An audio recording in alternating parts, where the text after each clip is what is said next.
அனைவருக்கும் இனிய அன்பான காலை வணக்கத்தை தெரிவித்துக் கொள்கின்றேன். இன்றைய வகுப்பின் செய்தியாக தர்மம் பாவங்களை அழித்துவிடும், நீர் நெருப்பை அணைப்பது போல. இது குரான் வசனம்.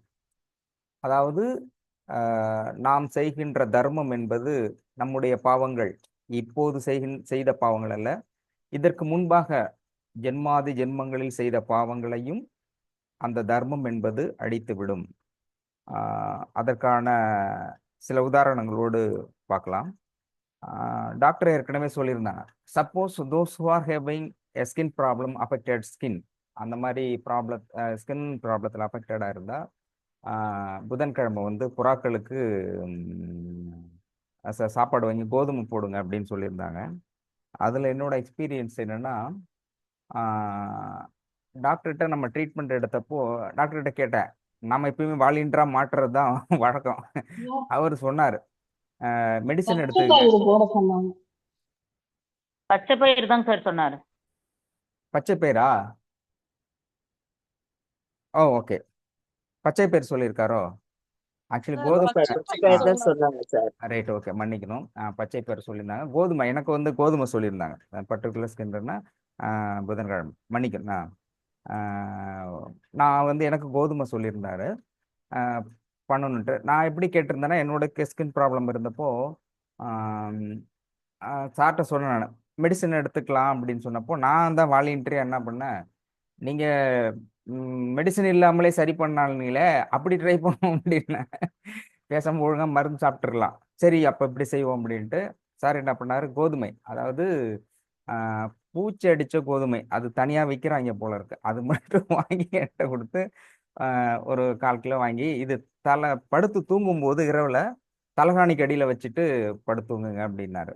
காலையில் வரும்போது எடுத்துட்டு வாங்க, அதை எடுத்துக்கிட்டு வந்து புறாக்களுக்கு வச்சிருவோம். புறாக்கள் வச்ச உடனே அது சாப்பிட்டுருச்சுன்னா, சாப்பிட்டு தலையாட்டும், சாப்பிட்ட உடனே எப்பயும் தலையாட்டும் இல்லையா, சாப்பிட்டுருச்சுனாக்கா உடனே சரியாயிடும், அதனால் வச்சுட்டு நீங்கள் வாங்க அப்படின்னாரு. ஸோ அன்னைக்கு இரவு வந்து தலகாணிக்கு அடியில் அந்த கோதுமையை வச்சுட்டு 2 கைப்பிடி கோதுமை வச்சுட்டு அதை எடுத்து பேக் பண்ணிட்டு வந்தேன். பேக் பண்ணிட்டு வந்தபோது 10 மணிக்கு வீட்டிலேருந்து 9 மணிக்கெலாம் கிளம்புறேன். கிளம்பும்போது நான் என்னென்னா, சரி ஸ்கின் ப்ராப்ளம் இருக்குது, மெடிசன் இல்லாமையும் சரி பண்ணுறோம், இது வந்து சரி பண்ணுற இடத்துல இருக்கிறது வந்து சித்தர்கள், சித்தர்களுடைய அந்த ஆசீர்வாதத்தின் வழிகாட்டுதல் மாதிரி டாக்டர் பண்ணுறாரு. பட்டு அந்த க்யூர் பண்ணுற பொசிஷனில் இருக்கிறது புறா, அதனால் புறாவுக்கு ஏதாவது கொடுப்போம் அப்படின்ட்டு 1/4 கிலோ 1/2 கிலோ மிச்சரு, 1/2 கிலோ ஸ்வீட் வாங்கிட்டு இதையும் எடுத்துக்கிட்டு டாக்டரை மீட் பண்ணேன். காலைல 10 மணிக்கெலாம் வந்துட்டேன். டாக்டர் ரெடி ஆகிட்டாங்க. சரி போகலாம் அப்படின்னு. வேளச்சேரி பக்கத்தில் ரயில்வே ஸ்டேஷனில் புறாக்கள் நிறையா இருக்கும். சரி அங்கே போய் கொடுக்கலான்னு அப்புறம் இறங்கிட்டு போகும்போது இறங்கிட்டு கீழே வந்து புறாக்கள் நிறையா இருக்கும், அது நூற்றுக்கணக்கான புறாக்கள் இருக்கும். சரி கீழே போடலான்னா அப்போ தான் வந்து ஸ்வீட்டு இதெல்லாம் எடுத்துகிட்டு போகணும். இதெல்லாம் எங்கே எடுத்துகிட்டு வர்றேன்னு அப்படின்னு கேட்டாரு. இல்லை சார், சாப்பிட்றது ஒருவேளை அது பிஸியாக இருந்துட்டு நம்மளை வந்து ரிஜெக்ட் பண்ணிட போகுது, எதுக்கு மிச்சர்னா இதை சாப்பிட்டு அதை சாப்பிடும்ல, அதனால கொஞ்சம் அட்வான்ஸாக எடுத்துருந்தேன், ஒருவேளை சாப்பிட்டு முடிச்சதுக்கப்புறம் கொஞ்சம் டேஸ்ட்டாக இருக்கட்டும் கிராட்டிடியூடு கொடுக்கணும் இல்லையா, ஸ்வீட்டும் கொடுத்துருவோன்ட்டு ஸ்வீட்டு மிக்ஸ் ரெண்டுமே எடுத்துகிட்டு வந்திருக்கேன். சரி ஓகே ஓகே போடுவோம் அப்படின்னாரு. சரின்ட்டு கொஞ்சம் கூட்டம் இல்லாத இடத்துல பின் சைடு வந்து புறாக்கள் வரும். புறாக்கள் வந்தோடனே அந்த 2 கைப்பிடி இருக்குல்ல, 2 மொத்தம் 4-5 கைப்பிடி அளவுக்கு கிட்டத்தட்ட கோதுமை தலையில் வச்சிருந்த, நைட்டு தலையில் தலகாணியில் வச்சிருந்த அந்த கோதுமை எடுத்துகிட்டு வந்து 2 கைப்பிடி மட்டும் போட்டு அதை சுற்றி மிச்சரை தூவி விட்டுட்டு அதை சுற்றி அடுத்த டைரக்ஷனில் வந்து ஸ்வீட்டெல்லாம் எடுத்து வச்சுட்டு போய் அந்தாண்ட ஓரமாக நின்றுட்டு இருக்கோம். லைஃப்பில் எப்பயுமே what we have to expect anything from our life definitely would not be done. அதுதான் நடக்காது, மற்றது எல்லாமே நடக்கும். நான் வந்து புறா வரட்டுமேன்ட்டு உட்காந்துருந்தா நாயெல்லாம் வர ஆரம்பிச்சு, நாயெல்லாம் குடுன்னு வருது, அது திங்கிறது நாய் சண்டை போட்டுட்டு இருக்கு. என்னடா அது நம்ம ஒன்று போனால் இது ஒரு டைரக்ஷனில் போகுதுன்னு பார்த்தாக்க அந்த கோதுமையை விட்டுட்டு நாய் வந்து என்ன பண்ணுச்சுன்னா, அது ஸ்வீட்டு மிச்சர்லாம் சாப்பிட்டுருச்சு. சரி பரவாயில்ல, நமக்கு தேவை கோதுமை தான், அதை விட்டுருச்சு பரவாயில்லன்ட்டு அந்த இடத்த காலி பண்ணிட்டு வேற இடத்துக்கு, நாய் இல்லாத இடத்துக்காக போயிட்டு திரும்ப போட்டு நாய் இல்லாத இடத்துக்கு போட்டு பார்த்தா அதுக்கப்புறம் புறா வருது. சுற்றி போட்டு திரும்பவும் மிச்சர் போட்டேன். போட்ட உடனே வந்தது. அதே மாதிரி நிறையா புறாக்கள் வந்தது உட்காருது. அது என்ன பண்ணுது, சுற்றி இருக்கிற மிச்சரையும் சுற்றி இருக்கிற சுவீட்டையும் சாப்பிட்டு கிளம்பிடுச்சு. நடுவில் இருக்கிற கோதுமை அப்படி இருக்கு. என்னடா நம்ம பர்பஸே மாறி போச்சு, இதை சாப்பிட்டு அதுக்கப்புறம் தானே அதுக்கு வரணும், இது உள்டா எப்படியாவது சாப்பிட்றோம்னு பார்த்தா எப்படியுமே சாப்பிட மாட்டேங்குது. சரி, இங்கே சரிப்பட விட்டாராதுன்ட்டு அப்புறம் சார் என்ன சொன்னாரு, அப்புறம் இடையில வந்துட்டு மேலே கொண்டு போனோம். அதுக்கு இடத்துல மேலே கொண்டு போய் வச்சுட்டு ஆஹ், எல்லாம் ஃபுல்லாக போட்டு இதே மாதிரி தூவிட்டு வர்றேன். அங்கே என்னன்னா புறாவுக்கு பதில் காக்கா வருது. ஃபுல்லா காக்கா. காக்கா தான் சுற்றி சுற்றி வருது. சரி, காக்காவது சாப்பிடும் பார்த்தா அதெல்லாம் மிச்சரு ஸ்வீட் இது மட்டும் சாப்பிடுது. கோதுமை அப்படி இருக்கு. நமக்கு டார்கெட் வந்து புறா தான். ஸோ எல்லாம் சரி, இதை சாப்பிட்டு என்ன பண்ணுது, அது எல்லாமே இதை சாப்பிடுது. சாப்பிட்டு போதும்னு நேராக போய் தண்ணி குடிக்க போகுது. திரும்ப வருது, சாப்பிடுது, தண்ணி குடிக்குது. இதே தான் பண்ணிட்டு இருக்கு தவிர இது ஒன்றும் பார்க்க மாட்டேங்குது. அப்புறம் கொஞ்சம் நம்ம நம்ம ஸ்டைலில் வித்தியாசமாக யோசிச்சு தனித்தனியாக வச்சாதானே பிரச்சனை, சேர்த்து வச்சுட்டு கோதுமை மிக்சரு ஸ்வீட் எல்லாம் ஒன்றா கலந்து கொண்டு போய் மேலே வச்சேன். கரெக்டாக பார்த்தா அதுக்கு பிரித்து கோதுமையை தனியாக இதை எடுத்துட்டு மிக்சர் மட்டும் சாப்பிடுது, ஸ்வீட்டு மட்டும் சாப்பிடுது. எல்லாம் போனதுக்கு அப்புறம் பார்த்தா கோதுமை அப்படியே இருக்குது. கரெக்டாக இதுக்கு சாப்பாடு போட்டு போட்டு எங்களுக்கு டயர்ட் ஆயிடுச்சு. மணி 2:30 பசிக்க ஆரம்பிச்சிருச்சு. காலையில் 10:30க்கு ஆரம்பிச்சது 2:30 வரைக்கும் ஓடுது. 2:30 வரைக்கும் சாப்பிடவே இல்லை. அப்புறம் டாக்டர் என்ன சொன்னாங்க, சரி இங்கே இருந்தால் சரி வராது, நம்ம இன்னைக்குள்ள டார்கெட் முடிச்சாகணும் இதை அப்படின்னா. சரி ஓகேன்ட்டு இங்கே இருந்துட்டு பள்ளிவாசலுக்கு போகிறோம். பள்ளிவாசல் அதாவது மவுண்ட் ரோடு, எல்ஐசிக்கு ஆப்போசிட் இருக்க தர்கா. அங்கே வந்து நூற்றுக்கணக்கான பறவைகள் அங்கே கோதுமை போடுவாங்க, சாப்பிடுவோம். ஃபுல் அண்ட் ஃபுல் இருக்கும். எப்போ போனாலும் யார் வேணாலும் பார்க்கலாம். ஃபுல் அண்ட் ஃபுல் அதான் பண்ணிட்டு இருப்பாங்க.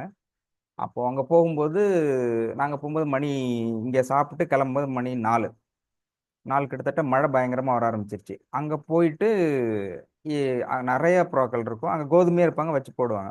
சரி, அங்கே கோதுமை அந்த கோதுமை வாங்கிட்டு இதை நடுவில் போட்டுட்டு அந்த மிச்சர் மேட்ரு அப்பயே காலி ஆயிடுச்சு. மிச்சர் ஸ்வீட் எல்லாம் காலி ஆயிடுச்சு. சரி, அரை கிலோ அரை கிலோ அதுதான் காலி ஆயிடுச்சு தவிர இது அப்படியே இருந்தது. சரி, 2 போட்டுட்டு திரும்ப ஃபுல்லாக இது சுற்றி அங்கே வாங்கின கோதுமையை சுற்றி போட்டுட்டு வெயிட் பண்ணேன். வெயிட் பண்ணால் ஏகப்பட்ட புறாக்கள் வருது. எல்லாம் ஃபுல்லாக வந்துட்டு அதுக்கப்புறம் முடிச்சதுக்கு அப்புறம் பறக்குதுன்னு பார்த்தா கரெக்டாக நாங்கள் போட்ட அந்த கோதுமை வண்டு அடித்த மாதிரி இருக்கும். அது தனியாக கேட்டு ஸ்பெசிஃபிக்காக வாங்கி வச்சுருந்தாரு. கரெக்டாக இது மட்டும் இருக்குது, அந்த அந்த எல்லாமே சாப்பிட்டு அதை போயிடுது. ஸோ அதுக்கப்புறம் திரும்பினா அங்கே வாங்கின கோதுமையும் நான் என்னோட கோதுமையும் ரெண்டும் மிக்ஸ் பண்ணி போட்டால் கரெக்டாக பர்டிகுலராக அந்த கோதுமையெல்லாம் சாப்பிடுது. நான் வச்ச கோதுமை மட்டுமே சாப்பிட மாட்டேங்குது, அப்படியே இருக்குது. அதை விட்டுட்டு எல்லாமே பறக்குது. அங்க இருக்கிறவங்களே ஒரு 2 தடவை போட்டேன்னா 3ஆவது தடவை அவன் யோசிக்கிறான், நீங்க என்ன பண்ணிட்டு இருக்கீங்க. நம்மள டெரரிஸ்ட் மாதிரி பார்க்க ஆரம்பிச்சிட்டான். ஐயோ கோதுமை தான் ஏன் அதுன்னு, பின்ன ஏன் இது திங்க மாட்டேங்குதுன்னு. அது அதுகிட்ட தான் கேட்கணும், நம்மகிட்ட திங்காதது அதுதானே. இது கோதுமை தானே, அப்புறம் ஏன் அவன் அது ஏன் திங்க மாட்டேங்குதுன்னா, அதுதான் ஏன் நானும் வெயிட் பண்ணிட்டு இருக்கேன். இதுவும் கோதுமை தானே, இது ஏன் ரிஜெக்ட் பண்ணுது அப்படின்னு பார்த்துட்டு இருந்தா 6:30 கிட்டத்தட்ட பயங்கரமான மழை, கடுமையான மழை. நிற்கவே முடியல. 6:30 மணிக்கு கிளம்பி அப்புறம் மழையில் போட முடியல, எடுத்துக்கிட்டு திரும்ப வந்துட்டோம்.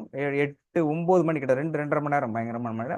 லேசாக தூறல் விட்ட பிறகு அங்கேருந்து கிளம்பி வரோம். அப்புறம் சார் என்ன சொன்னார், இன்னைக்கு ஆக்சுவலி கொடுத்துருக்கணும் அப்படின்னு. கொடுக்க நான் சொன்னேன், அது எடுக்க மாட்டேங்குது, நான் என்ன பண்ணுறதுன்னு. சரி நாளைக்கு வாங்க அப்படின்னு சொல்லிட்டு திரும்ப அடுத்த நாள் போகிறோம். அதே மாதிரி தலகாணியில் வச்சுட்டு இரவு முழுதும் வச்சுட்டு திரும்ப எடுத்துகிட்டு வரேன். திரும்ப எடுத்து அப்போ சார் என்ன சொல்கிறாருன்னா, இன்னைக்கு நீங்கள் ப்ரேயரில் இருங்க.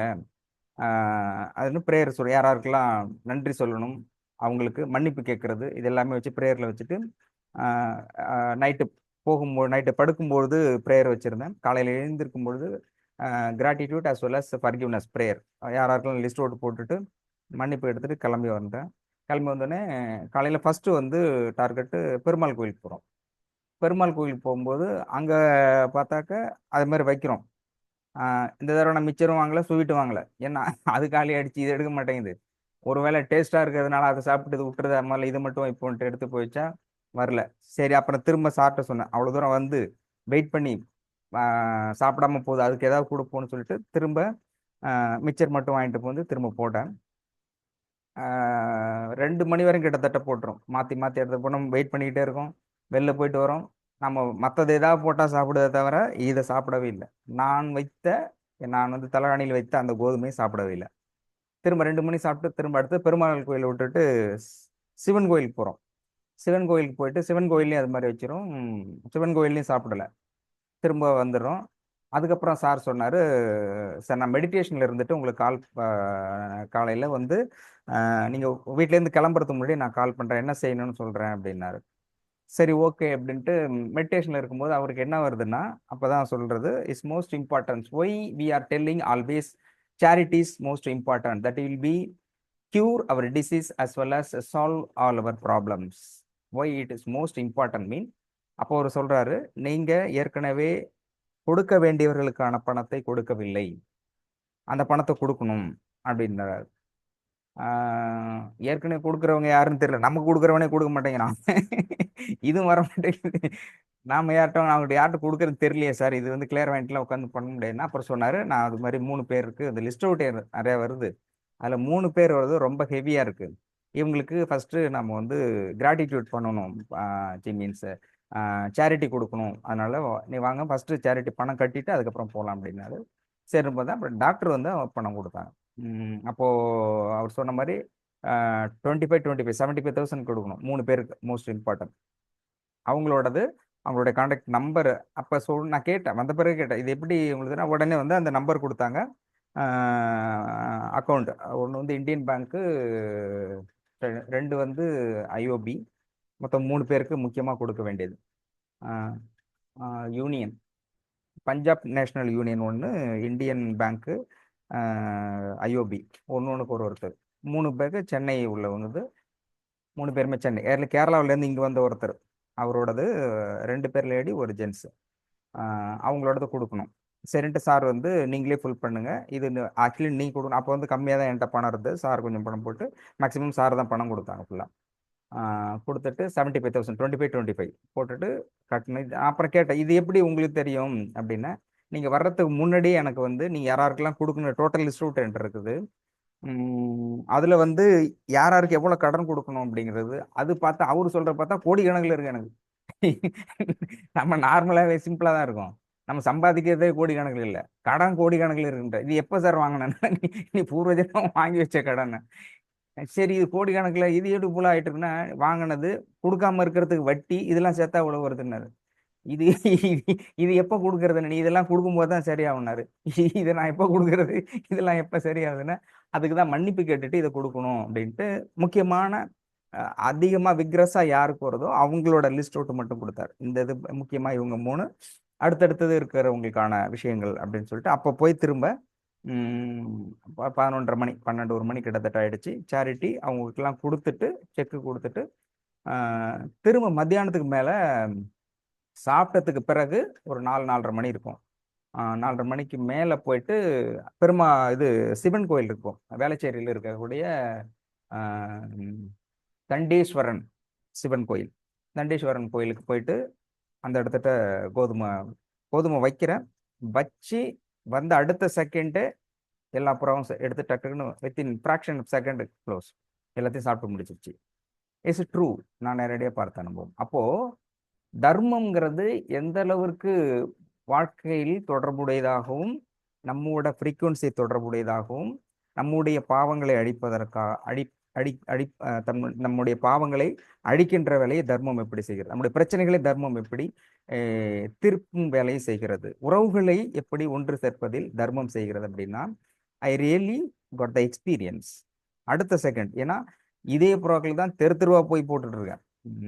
இங்கே போய் ஹாஸ்பிட்டல், இது railway station, police station, bus stations, எல்லா ஸ்டேஷன்லையும் போட்டிருக்கேன், எங்கெங்கெல்லாம் புறா இருக்கோ அங்கே. அதுக்கப்புறம் இடையில நான் என்ன பண்ணேன், செகண்ட் டே வரும்பொழுது இது நம்மளா போட்டால் தானே சாப்பிட மாட்டேங்குதுன்னு புறா வளர்ப்பாங்க இல்லை கூண்டு வச்சு, அவங்க கிட்ட போயிட்டேன். அவங்ககிட்ட போயிட்டு கூண்டுள்ள இருந்து ஊட்டியாவது விட்டுருவோம் எப்படியா உள்ள போயிட்டு அது போட்டா அங்க கூண்டுக்குள்ள இருக்க புறாவுக்கு போட்டாலும் சாப்பிட மாட்டேங்குது. அப்புறம் அவர்கிட்ட சொன்னேன், இது போட்டு எப்படியா சாப்பிட வைங்கன்னு. அவரு சொன்னாரு, இது என்ன அது புதுசா இருக்கு, கோதுமை போட்டா ஆட்டோமேட்டிக்கா எல்லாமே சாப்பிடுமே, அப்ப இதுல என்ன கலந்து வச்சிருக்கீங்கன்னாரு. இதெல்லாம் ஒண்ணும் கலக்கல, தலையில வச்சுட்டு இந்த மாதிரி கொடுத்தேன். சார் வந்து கொடுத்தா ஒரு ப்ராசஸ்க்காக நல்லா இருக்கும்னு சொன்னாங்கன்னா, அது வந்து திணிச்சு விட்டாலுமே திங்க மாட்டேங்குது. அந்த அளவுக்கு இருக்கு. பட் த மோஸ்ட் சென்சிட்டிவ் அப்படின்னாக்க விலங்குகளிடம் பறவைகளிடம் இருக்குது. அதனாலதான் நம்ம வந்து தர்மம் செய்யணும் அப்படிங்கும்போது பறவைகளுக்கு உணவு வைக்கணும், நாய்களுக்கு உணவு வைக்கணும் அப்படின்னு பண்ணனா, ஒவ்வொன்றும் இறைவனுடைய படைப்பில் ஒவ்வொன்றும் யூனிக், அதாவது யூனிக் அப்படின்னா தனித்தன்மை, தனித்தன்மை வாய்ந்ததாக இருக்கிறது. Is not a normal. நம்ம ரொம்ப கேவலமா அடிச்சு கொள்கின்ற கொசு, கொசு டேக் ஆஃப் இருக்கு இல்லையா, அது பறக்கிறது இல்லையா, அந்த பறக்கிற ஃபிளையிங் மோடு வரும்பொழுதே 45 டிகிரிஸ்ல மூவ் ஆயிட்டு தான் டேக் ஆஃப் ஆகணும். அதே மாதிரி இப்போ அடிக்கிறோம் இல்லையா, அடிக்கிற அந்த ஃபோர்ஸ், நம்ம அடிக்கிற அந்த விசை வர்றதுக்கு முன்னாடியே அதுக்கு ஆப்போசிட் டைரக்ஷன்ல தான் அது பறக்கும். அடிக்கிற நேரத்துக்கு போகிறது இல்லைன்னா மாட்டிக்கும். எப்பயும் கொசு டைரக்டா அடிக்க முடியாது. ஏன் அப்படின்னா நம்ம விசை இந்த ஃபோர்ஸ் இல்லையா, அடிக்கிற மூவ் பண்ற அந்த ஸ்டார்ட் பண்றதுக்கு முன்னாடியே ரிசீவ் பண்ணிக்க அதுக்கு ஆப்போசிட்ல தான் பறக்கும். அதே மாதிரி டேக் ஆஃப் ஃப்ளையிங், பறக்கிறது, சாப்பிட்றது, அதோட கேரக்டர் நேச்சர்ஸ், கொசுவோட கேரக்டர் வந்து பார்த்தோன்னா அது அபூர்வமா இருக்கும். இறைவனுடைய படைப்பில் நமக்கு பிடிக்காது, நம்மளை கடிக்குது, அதில் கொசு கடிக்கிறதுல அடிக்கும் போது இருக்கிற சந்தோஷம் எதுவுமே இல்லை. அடிச்சதுக்கு அப்புறம் இல்லை, அப்போ அடிச்சுட்டேன் நான் இல்லை. கடிக்கிற கொசுவை அடிப்பதில் இருக்கிற இன்பம் முதல்ல இருக்காது, அட்டகாசம். அடிச்சதுக்கு அப்புறம் தான் தூக்கம் வரும். அதே மாதிரி கொசு வந்து டைரக்டா கடிக்காது. படுத்து தூங்கிட்டு இருக்கும்போது காதுல கத்துனதுக்கு அப்புறம் தான் கடிக்கும். நீங்க பார்த்தா காதில் தான் இருக்கும். ஏன்னா அந்த காதல் கத்துறது எதுவா இருக்கும்னா அது லேடிஸ் கொசு தான். காது கத்திட்டு இருக்கும், கத்திட்டு சுத்தி சுத்தி கத்திட்டு இருக்கும். நம்மால் வந்து அந்த அந்த ஆக்ஷன் வந்துச்சுன்னா கடிக்காது. அது மாதிரி ரத்தத்தை உருந்துவதும் பெண் கொசுகள் தான், ஜென்ஸ் கொசு எடுக்காது. ஏன்னா அந்த ரத்தம் என்பது அவர்களுக்கு அதுக்கு உணவல்ல, இனப்பெருக்கத்திற்காக ரத்தத்தை எடுக்குது. ஸோ அப்போ காதுகிட்ட கத்துது இல்லையா, கத்தும் போது நம்ம ஆக்ஷன் கொடுத்தோம்னா கடிக்கிறது நிறுத்தும். எப்போ வந்து நம்ம வந்து நல்லா ஸ்லீப்பிங் மோடு போனோடனே அப்பதான் ஃபைண்ட் அவுட் பண்ணோம், நம்மளால டேக் டேக் ஆஃப் ஆயிட்டாரு அப்படின்னு இறங்கி கடிக்க ஆரம்பிச்சிடும். அப்போ அதனுடைய நுண்ணறிவு பார்த்தீங்கன்னா அது அபூர்வம். நார்மலாக கடிச்சிட்டு போறதுக்கு தாண்டி அது டெஸ்டிங். அதே மாதிரி ஊசி குத்துறதுன்னா சிரிஞ்சி மாதிரி போட்டுட்டு அதுக்குள்ள சென்ட்ரல் டியூப் இருக்கு இல்லையா, அதுல இருந்து உள்ள பிளட்ல இருந்து எடுக்கும். அது நார்மலா எடுக்கிறது, நம்ம டக்குன்னு குத்தி எல்லாம் அப்படி எடுக்காது. அதே மாதிரி நம்ம உடம்புல இருக்கிற கரெக்டா அந்த ஹோல் இருக்குல்ல, ஹோல் கரெக்டா சென்டர் பாயிண்ட் வச்சு எடுக்கும். ரொம்ப பெக்குலியரா இருக்கும். நீங்க அதுக்கு தனியா ரிசர்ச்சா பாத்தீங்கன்னா கொசு வந்து நம்மளை கடிச்சு ரத்தத்தை எடுக்கிறதுங்கிறது பெரிய விஷயம், அது ஃப்ளையிங் மோடுங்கிறது இருக்கும். அப்போ எதற்காக சொல்றேன் அப்படின்னாக்க, இறைவனுடைய படைப்பில் ஒவ்வொன்றுமே தனித்துவம், புதுமையானது, அற்புதமானது, அலாதியானது. அந்த மாதிரி பறவைகள் இருக்கு இல்லையா. ஸோ நான் வந்து ரியலா எல்லாத்துக்குமே டெய்லி போட்டுக்கிட்டு இருக்கேன். அப்படி போகும்போது என்னுடைய ஃப்ரீக்குவன்சி இருக்கு இல்லையா, என்னுடைய ஃப்ரீக்குவன்சி நான் உறங்குகின்ற பொழுது என்னுடைய மைண்ட் டிஸ்டர்பன்ஸ் இருக்கு இல்லையா, இதுவும் என்னை பாதிக்கக்கூடிய மற்றவர்களுடைய அதிர்வெண்களும் அதில் கலக்கிறது. அது தானியங்கள், அந்த நவதானியங்கள் இருக்கு இல்லையா, நவதானியங்கள்ல most important is receiving capacity அதிகமா இருக்கு. அதனாலதான் ஒவ்வொரு நாளும் 7 நாளுக்கு, வாரத்து 7 நாள்ல ஒவ்வொரு நாளுக்கும் ஒவ்வொரு விதமான தானியத்தை பயன்படுத்தணும். அந்த தானியத்தை சரியாக சாப்பிட்டு வரும்பொழுது பெரும்பாலும் உடலில் இருக்கக்கூடிய நோயிலிருந்து மன ரீதியான, உடல் ரீதியான அனைத்து பிரச்சனைகளையுமே தீர்க்கக்கூடிய ஃப்ரீக்குவன்சி உள்ளது தான் அந்த 9 நவதானியம். நவதானியம் என்பது நவகிரகத்தோடு தொடர்புடையது. அப்போ இது ரெண்டையும் கோரிலேட் பண்ணும் பொழுது ஆட்டோமேட்டிக்கா நம்முடைய மனநிலைகள் மாற்றம் பெறுகிறது, நம்முடைய உடல்நிலையில் மாற்றம் பெறுகிறது. அப்போ நான் இந்த மாதிரி டெய்லி போட்டும் கிடைக்கக்கூடாது. தர்மம் செய்த பிறகு சேரிட்டி, ஆக்சுவலி நான் தான் பண்ணணும். பட் எனக்கு அந்த அந்த நேரத்தில் அவ்வளோ அமௌண்ட் உடனே இல்லை என்பது, ஏன்னா காலையில் ஃபோன் அடிக்கிறாரு, இன்னைக்கு நம்ம சேரிட்டி பண்ணதுக்கு அப்புறம் தான் அதை போடணும் அப்படின்னு. அதன் பிறகு அப்புறம் சார் தான் கொடுத்தாங்க, சேரிட்டி கொடுத்து அப்போ சொன்னார், இப்போ நான் கொடுக்குறேன், ஆனாலும் கூட இதுவும் உங்களுக்கு கடன் தான் ஆகிட்டு இருக்கும். நீங்கள் எவ்வளோ லேட்டாக இருக்கீங்களோ நான் கேட்க மாட்டேன், ஆனால் ஆட்டோமேட்டிக்காக அது மீட்டர் வட்டி மாதிரி ஏறிக்கிட்டு தான் இருக்கும். அது எப்பயாவது ஒரு தடவை கொடுக்கும். எனக்கு கொடுக்க வேண்டியது அப்படிங்கிறத எனக்கு கொடுக்க வேண்டாம், நீங்கள் சேரிட்டியாக பண்ணிடுங்க அப்படின்னாரு. அப்போ அந்த சேரிட்டி, தர்மம் என்பது நமக்கு தெரிந்தோ தெரியாமலோ நமக்கு நன்மையை செய்கிறது. மற்றவங்களுக்கு வாங்குறாங்க இல்லையா, அவங்களுக்கு இருக்கிறதோ இல்லையோ நமக்கு 100% நன்மையை சேரிட்டி செய்கிறது. அதனாலதான் சார் சொல்றது, எந்த ஒரு பிரேயர் வைக்கிறோம் அப்படின்னாலும், நோயாக இருந்தாலும் அல்லது நோயின் அடிக்கடி சொல்லக்கூடாது, அது ஆரோக்கியம் ஆரோக்கியம் வேண்டும் அப்படின்னு சொல்றதாக இருந்தாலும், அல்லது நமக்கு பொருளாதார தன்னிறைவு வேணும் அப்படின்னாலும், அல்லது உறவுகளில் மேம்பட வேண்டும், மகிழ்ச்சியாக இருக்க வேண்டும், அன்போடு இருக்க வேண்டும் அப்படின்னு சொன்னாலும், இது நமக்கு எது நாம் விரும்புகின்றோமோ அதை அடைவதற்கு, அந்த தேவையை நமக்கு கெடுப்பதற்கு நாம் தர்மம் செய்ய வேண்டும். தர்மம் செய்தால் நம்ம என்ன நினைக்கிறோமோ அது ஃபாஸ்டா எக்ஸிக்யூட் ஆகும். எப்படி ஃபாஸ்டா எக்ஸிக்யூட் ஆகும்னா, நாம் ஒன்று நினைக்கின்றோம், அது செய்ய முடியாததற்கு அடிப்படை காரணம் நம்மகிட்ட இருக்கிற நெகட்டிவ் எனர்ஜி, நம்மை தாக்குகின்ற நெகட்டிவ் எனர்ஜி தான். அப்ப அந்த நெகட்டிவ் எனர்ஜியை தடுக்கின்ற அல்லது சாந்தப்படுத்துகின்ற, அதனாலதான் ஃபர்ஸ்ட் நான் சொன்னேன், தர்மம் பாவத்தை அழித்துவிடும், நீர் நெருப்பை அணைப்பது போல அப்படின்னு. குரான் வசனம், குரான் திர்மிதி 614 குரான் வசனம் அது. இது குரான்ல மட்டும் இல்ல, எல்லா புனித நூல்களும் தர்மத்தை பத்தி மிக தெளிவாக சொல்கிறது. இன்னும் பர்டிகுலரா நீங்க யார் நான் அந்த ஷேர் பண்ணியிருந்தேன் அதோட மெசேஜ், தர்மத்தை பற்றிய மெசேஜும் தர்மத்திற்கும் நோய்க்குமான மெசேஜும், ஒரு நோய் ஏன் வருகிறது அப்படிங்கிறத, பர்டிகுலர்லி டிசீஸ் ஏன் வருது அப்படிங்கிறத பற்றி நான் ஷேர் பண்ணியிருந்தேன். ஒவ்வொரு கோட்ஸையும் பைபிள், குரான், பகவத்கீதை, இந்து மதத்தில் இருக்கக்கூடிய தர்மம் சார்ந்த நோய்கள் சார்ந்த எல்லாத்தையுமே நான் ஷேர் பண்ணியிருந்தேன். பெரும்பாலும் பார்த்துருக்கலாம், நினைவு இருக்குதான்னு தெரியல. அதுல எல்லாத்தையுமே சொல்லிருக்கிறதுக்கு நோய்களுக்கு அடிப்படை காரணம் பாவங்கள், indirect R direct, very clear. இதுல எல்லாத்த விட ரொம்ப எக்ஸ்ட்ராடினரியா சொல்றது எனக்கு தெரிஞ்சு குரான் வெரி அப்பட்டமா அடிக்குது. நோயை பத்தி சொல்லுன்ற போது நோயை பற்றி அவ்வளோ தெளிவாகவும் வெரி ஓப்பனாகவும் பிளண்டா சொல்றதுல புனிதம் எல்லாமே சொல்லுது. எனக்கு என்னுடைய சிற்றறிவு கேட்டிய வரை பிளண்டா சொல்றதுங்கிறது குரான் அவ்வளோ அழகா சொல்றாங்க. அது அதிகபட்சமாக நபிகள் நாயகம் சொல்றாரு, நோய் வரலன்னா நீ முஸ்லீமே இல்லைன்னு சொல்றாரு. அப்போ அதுல நான் நிறைய தடவை சொல்லிட்டு இருக்கேன். கேள்வி கேட்கும்போது நீங்கள் எப்படி இருக்கணும், நாங்கள் எப்போதுமே ஆரோக்கியமா இருக்க வேண்டும். அதுல ஒரு அம்மா சொல்லுது, நோயே இல்லாமல் நான் வாழ வேண்டும் அப்படின்னு. அப்பனா உன்னுடைய பாவத்தை அழிக்கணும்னு நீ நினைக்கவே இல்லையா அப்படின்னு கோவப்படுறாரு. நோயே இல்லாம இருக்கணும்னு எப்படி நீ நினைக்கிறீங்க அப்படின்னு நபிகள் கோபமா கேட்கிறாரு. அப்பனா நோயை வரவேற்கிறார், நோய் இருக்கணும். ஏன் நோய்னா, நோய் பாவத்தை அழிக்கக்கூடிய மிகப்பெரிய டூல், ஒரு கருவியாக இருக்குது. பாவத்தை நம்ம செஞ்ச பாவம் இருக்கு இல்லையா, அந்த பாவத்தை நம்ம செஞ்சதை அப்படியே நம்ம வாங்கிக்க முடியாது. இப்ப நான் ஒருத்தர் 1000 அடி அடிக்கிறேன்னா அடிச்சது அடி, பட் எல்லா பாவத்தையும் நம்ம செஞ்ச பாவத்தை அதே மாதிரி திரும்ப வாங்கணும்னா ஆயுசு முள்ள எல்லாம் பாவ கதியா தான் இருப்பாங்க. அதனாலதான் பைபிள் யாராவது படிச்சீங்கன்னா, இல்ல திரும்ப இப்ப படிக்கிறீங்கன்னா, இல்ல நீங்க யதார்த்தமான வசனங்கள் கேட்டீங்கன்னா, ஜீசஸ் சொல்லுகின்ற வாசகங்கள் முழுமே பெரும்பாலுமே பாவிகளேன்னு தான் சொல்லுவார். பாவிகளே, பாவி அப்படிதான். புண்ணியவான்களேன்னு ரொம்ப ரேரா தான் சொல்லுவார். தர்மம் செய்தவர்களே அப்படின்னா ரொம்ப, ஏன்னா செய்யறவங்க ரொம்ப கம்மி, பாவம் பண்றவங்க தான் அதிகம். அதனால பாவிகளே அப்படின்னு சொல்லுவார். அதே போன்று திரும்பவும் நல்லா பாருங்க, வசனத்துல யாரெல்லாம் ஜீசஸ் கியூர் பண்ணிருக்காரோ, அவரு அதுக்கு முன்னாடி அவர் பேசுகின்ற வசனம், உன் பாவங்கள் மன்னிக்கப்பட்டது, ஸ்திரியே எழுந்திருச்சு நட, அந்த பொண்ணு எழுந்து நடக்க சொல்லுவாரு. அதே மாதிரி அந்த வஸ்திரத்தை தொடுற பொண்ணை சொல்லுவாரு, உன் பாவங்கள் மன்னிக்கப்பட்டதுன்னு தான் சொல்லுவாரு.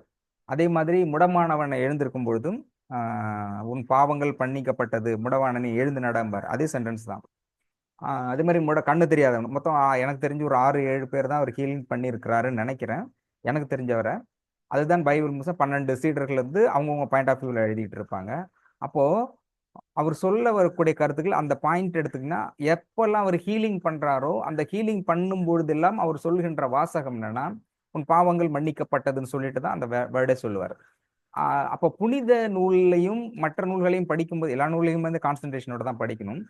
அதுக்குமான வித்தியாசம் எப்படி இருக்கணும்னாக்க, அந்த ஒரு ஒரு வாசகம் இருக்குன்னா, ஒரு கருத்து இருக்குது, ஒரு சொல் பயன்படுத்துறாங்கன்னா, அது எந்த பொருளில் பயன்படுத்துகிறாங்க, எந்த இடத்துல பயன்படுத்துறாங்க, ஒரு சென்டென்ஸுமே நீங்க கான்சென்ட்ரேட் பண்ணி படிக்க ஆரம்பிச்சீங்கன்னா, அதுல நம்மளோட திருவாசகம் தேவர்கள் எல்லாம் ரொம்ப பேர் சொன்னாங்க திருவாசகம் படிச்சுக்கிட்டு இருக்கேன் அப்படின்னு சொன்னாங்க. உண்மையில திருவாசகம் படிக்கும்பொழுது ஒரு கோரிக்கையை வச்சு நீங்க படிக்கிறீங்க, இது உங்களுக்கு நடக்கவே எவ்வளவு பண்ணி முடியல அப்படின்னா, எந்த கோரிக்கையா இருந்தாலும் ஒரு கோரிக்கை வச்சுட்டு திருவாசகத்தை பொருள் உணர்ந்து படிச்சு முடிக்கும் போது டெஃபினட்டா அதுக்கான சொல்யூஷன் கிடைக்காம இருக்கவே இருக்காது. இது சேலஞ்சு பண்ணி சொல்லலாம். ஒருவேளை நீங்க பண்றீங்க அப்படின்னாக்க அதை ட்ரை பண்ணி பார்க்கலாம். பொருள் உணர்ந்து படிக்கணும், மனப்படமா சுக்லாம்பரம் சுவாகா அப்படின்ட்டுலாம் போகக்கூடாது. அந்த கேரக்டர்ல போனீங்கன்னா அது அது பொருள் உணர்ந்து, நீங்க பொருள் எப்போ உணர ஆரம்பிச்சீங்களோ இந்த இதெல்லாம் வந்துடும். தர்மம் செய்யறது, கிராட்டிடியூட், மன்னிப்பு கேட்கறது, இது எல்லாமே வர ஆரம்பிச்சிடும். இப்போ இறைவன் எப்படி இருக்கிறான் இந்த இதெல்லாம் வரும்பொழுது மன்னாதி பூதமடு முடிஞ்ச அடுத்தது நாளைக்கு காலையில் அந்த சாங் போடுறேன். மன்னாதி பூதமடு விண்ணாதி அண்டம் நீ மறை 4 நடிமடு, நடராஜர் 10 இருக்கும். நடராஜர் 10 அவருக்கு அது அந்த ஸ்கின் ப்ராப்ளத்தை கியூர் ஒரே ஷார்ட்ல கியூர் ஆகும், எங்க போயும் முடியாதுங்கப்போ கியூர் ஆகும்.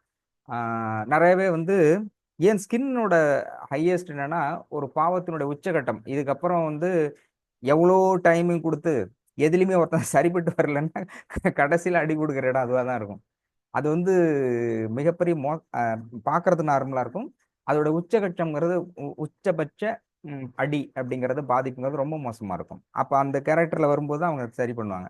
அவர் வந்து நம்மால் சிவபெருமான் பயங்கரமாக சிவபெருமான் கடவுள் அதுக்கு ஒரு டூல் வச்சுக்காரு. இவன் குழந்தைய அடிச்சா சரி பண்ணும், உதைச்சா சரியாகும், சாத்தனா சரியாகும்னு ஒன்று ஒன்றுக்கும் ஒரு கிளாசிஃபை போட்டு வச்சிருக்காரு. அந்த மாதிரி இருக்கும்போது ஒரு ஒரு டிசீஸ்க்கும் இது அகத்தியர் வந்து அட்டகாசமாக சொல்றாரு. ஏற்கனவே சொல்லியிருக்க மாதிரி கண்மகாண்டம், அகத்தியரோட கண்மகாண்டம் புக் இருக்கு. படிச்சா புரியாது, ஆனா வாங்கி வைங்க.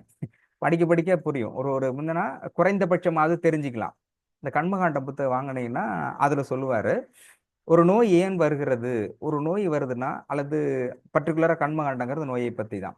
அந்த நோய் வருவதற்கு ஒருவர் என்ன பாவம் செய்தால் என்ன நோய் வரும், அதுக்கு பரிகாரமும் சொல்லியிருப்பார், என்ன பண்ணணும் அப்படிங்கிறது. அந்த குளம் வெட்டுறது இதெல்லாம் இருக்குல்ல, நிறைய அதுக்கான பரிகாரம் சொல்லிக்கிட்டே இருப்பார். அது அப்பதான் அந்த முன் ஜென்மத்தோட அதுவும் இப்போது வரை ரொம்ப கோரிலேஷன் ஆகும். அது வந்து எனக்கு தெரிஞ்சு இது தொடர்பாக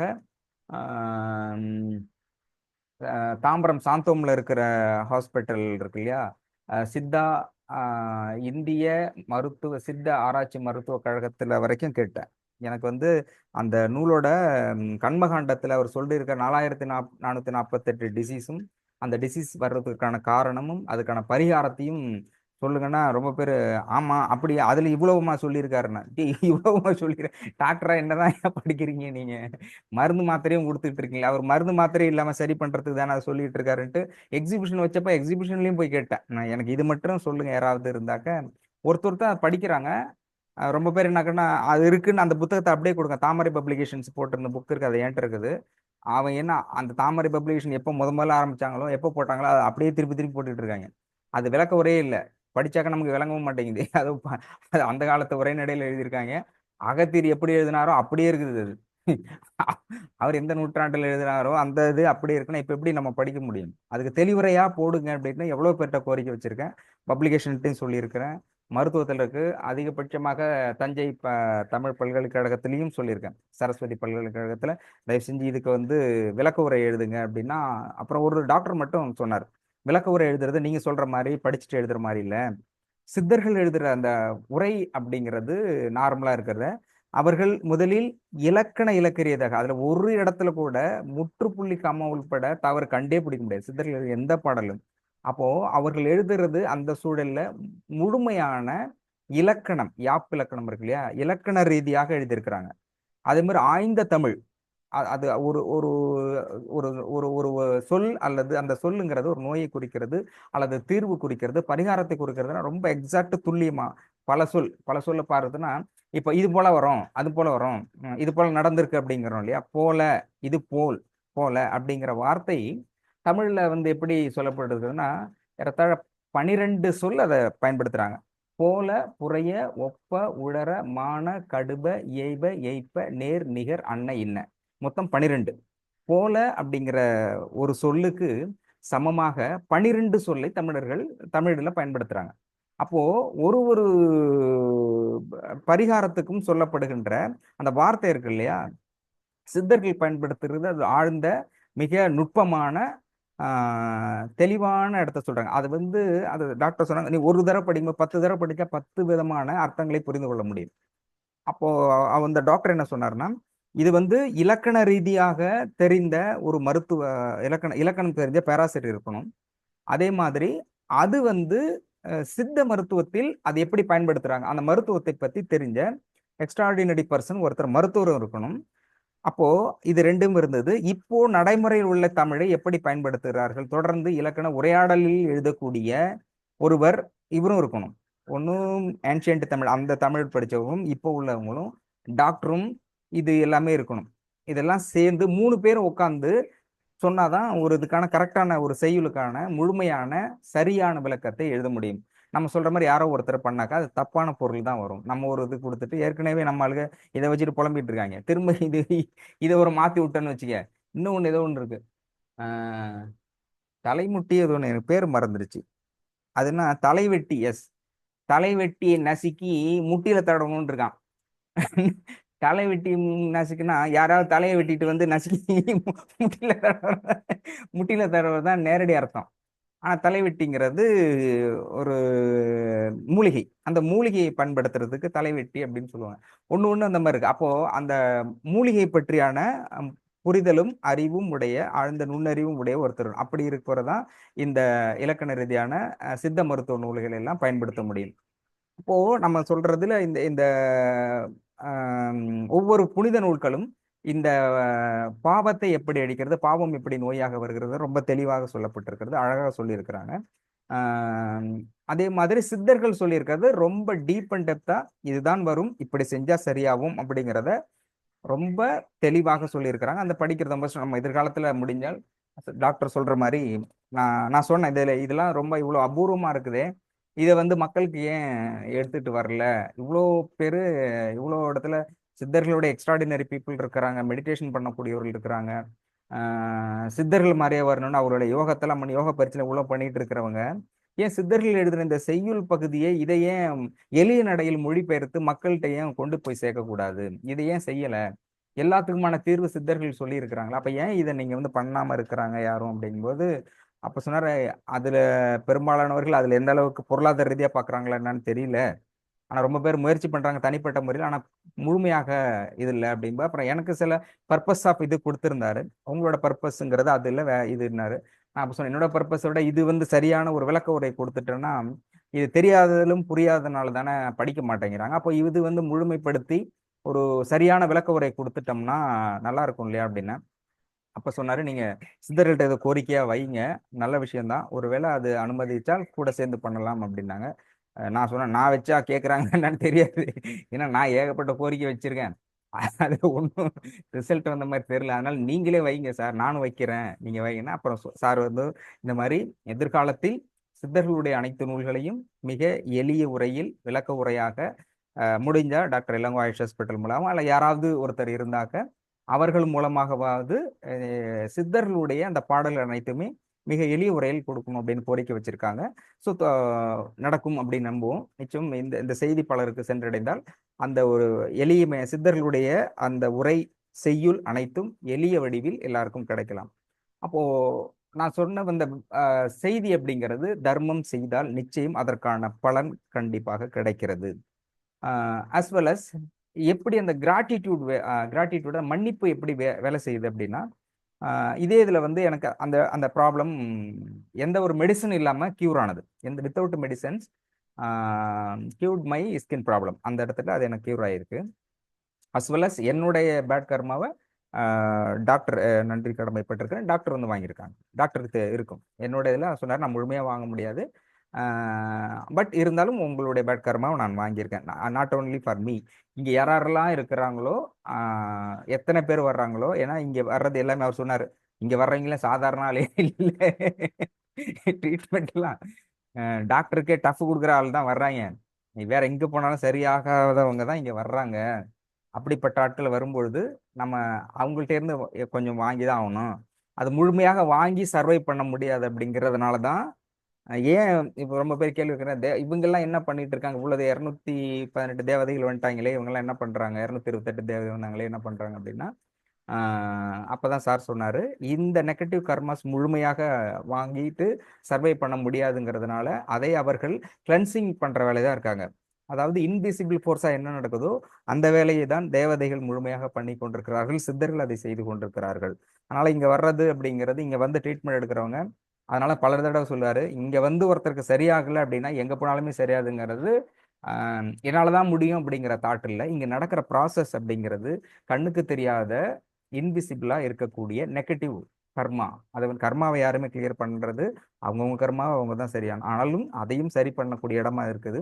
அது இன்விசிபிள் ஃபோர்ஸா நடக்கும் பொழுது அது யாருக்கும் தெரிய மாட்டேங்குது. உடனே டாக்டர் கேட்டா கொடுக்கல, ரொம்ப பேர் கோவிச்சுக்கிறாங்க. இது எல்லாமே கேட்டதுக்கு அப்புறமும் போன் அடிப்பேங்க, அப்படியா சார் எப்போ வரும், இப்பதான் ஏன் சொல்லி டாக்டர் வந்து இது ரீசன்லாம் சொல்லிட்டு இருக்கிறாரு அப்படின்னா, சரி அது இருக்கட்டும் சார், இது வந்துட்டா நல்லா இருக்கும், இது கொஞ்சம் சீக்கிரம் அனுப்புங்க. பட் அந்த இது இதுக்கான எதிர்பார்ப்பு இருக்கு இல்லையா, அது வந்தா சரியாயிடும். இன்விசிபிளா ஃபோர்ஸ் நடக்கிறதே அப்படி இருக்கும்போது நம்ம நேரடியாக கையில கிடைச்சா இப்படி இருக்கும்போது அவர்களுடைய எதிர்பார்ப்புங்கிறது ஒரு நியாயமானது, சரியானது. அப்போ சீக்கிரம் வந்தாக்க இன்னும் கொஞ்சம் நாமளும் அதில் மெடிடேஷன் பண்ணி நம்மளுடைய பிரச்சனையை சரி செய்து கொள்ளலாம் அப்படின்னு அவங்க எதிர்பார்க்கறது நியாயமானதுதான்.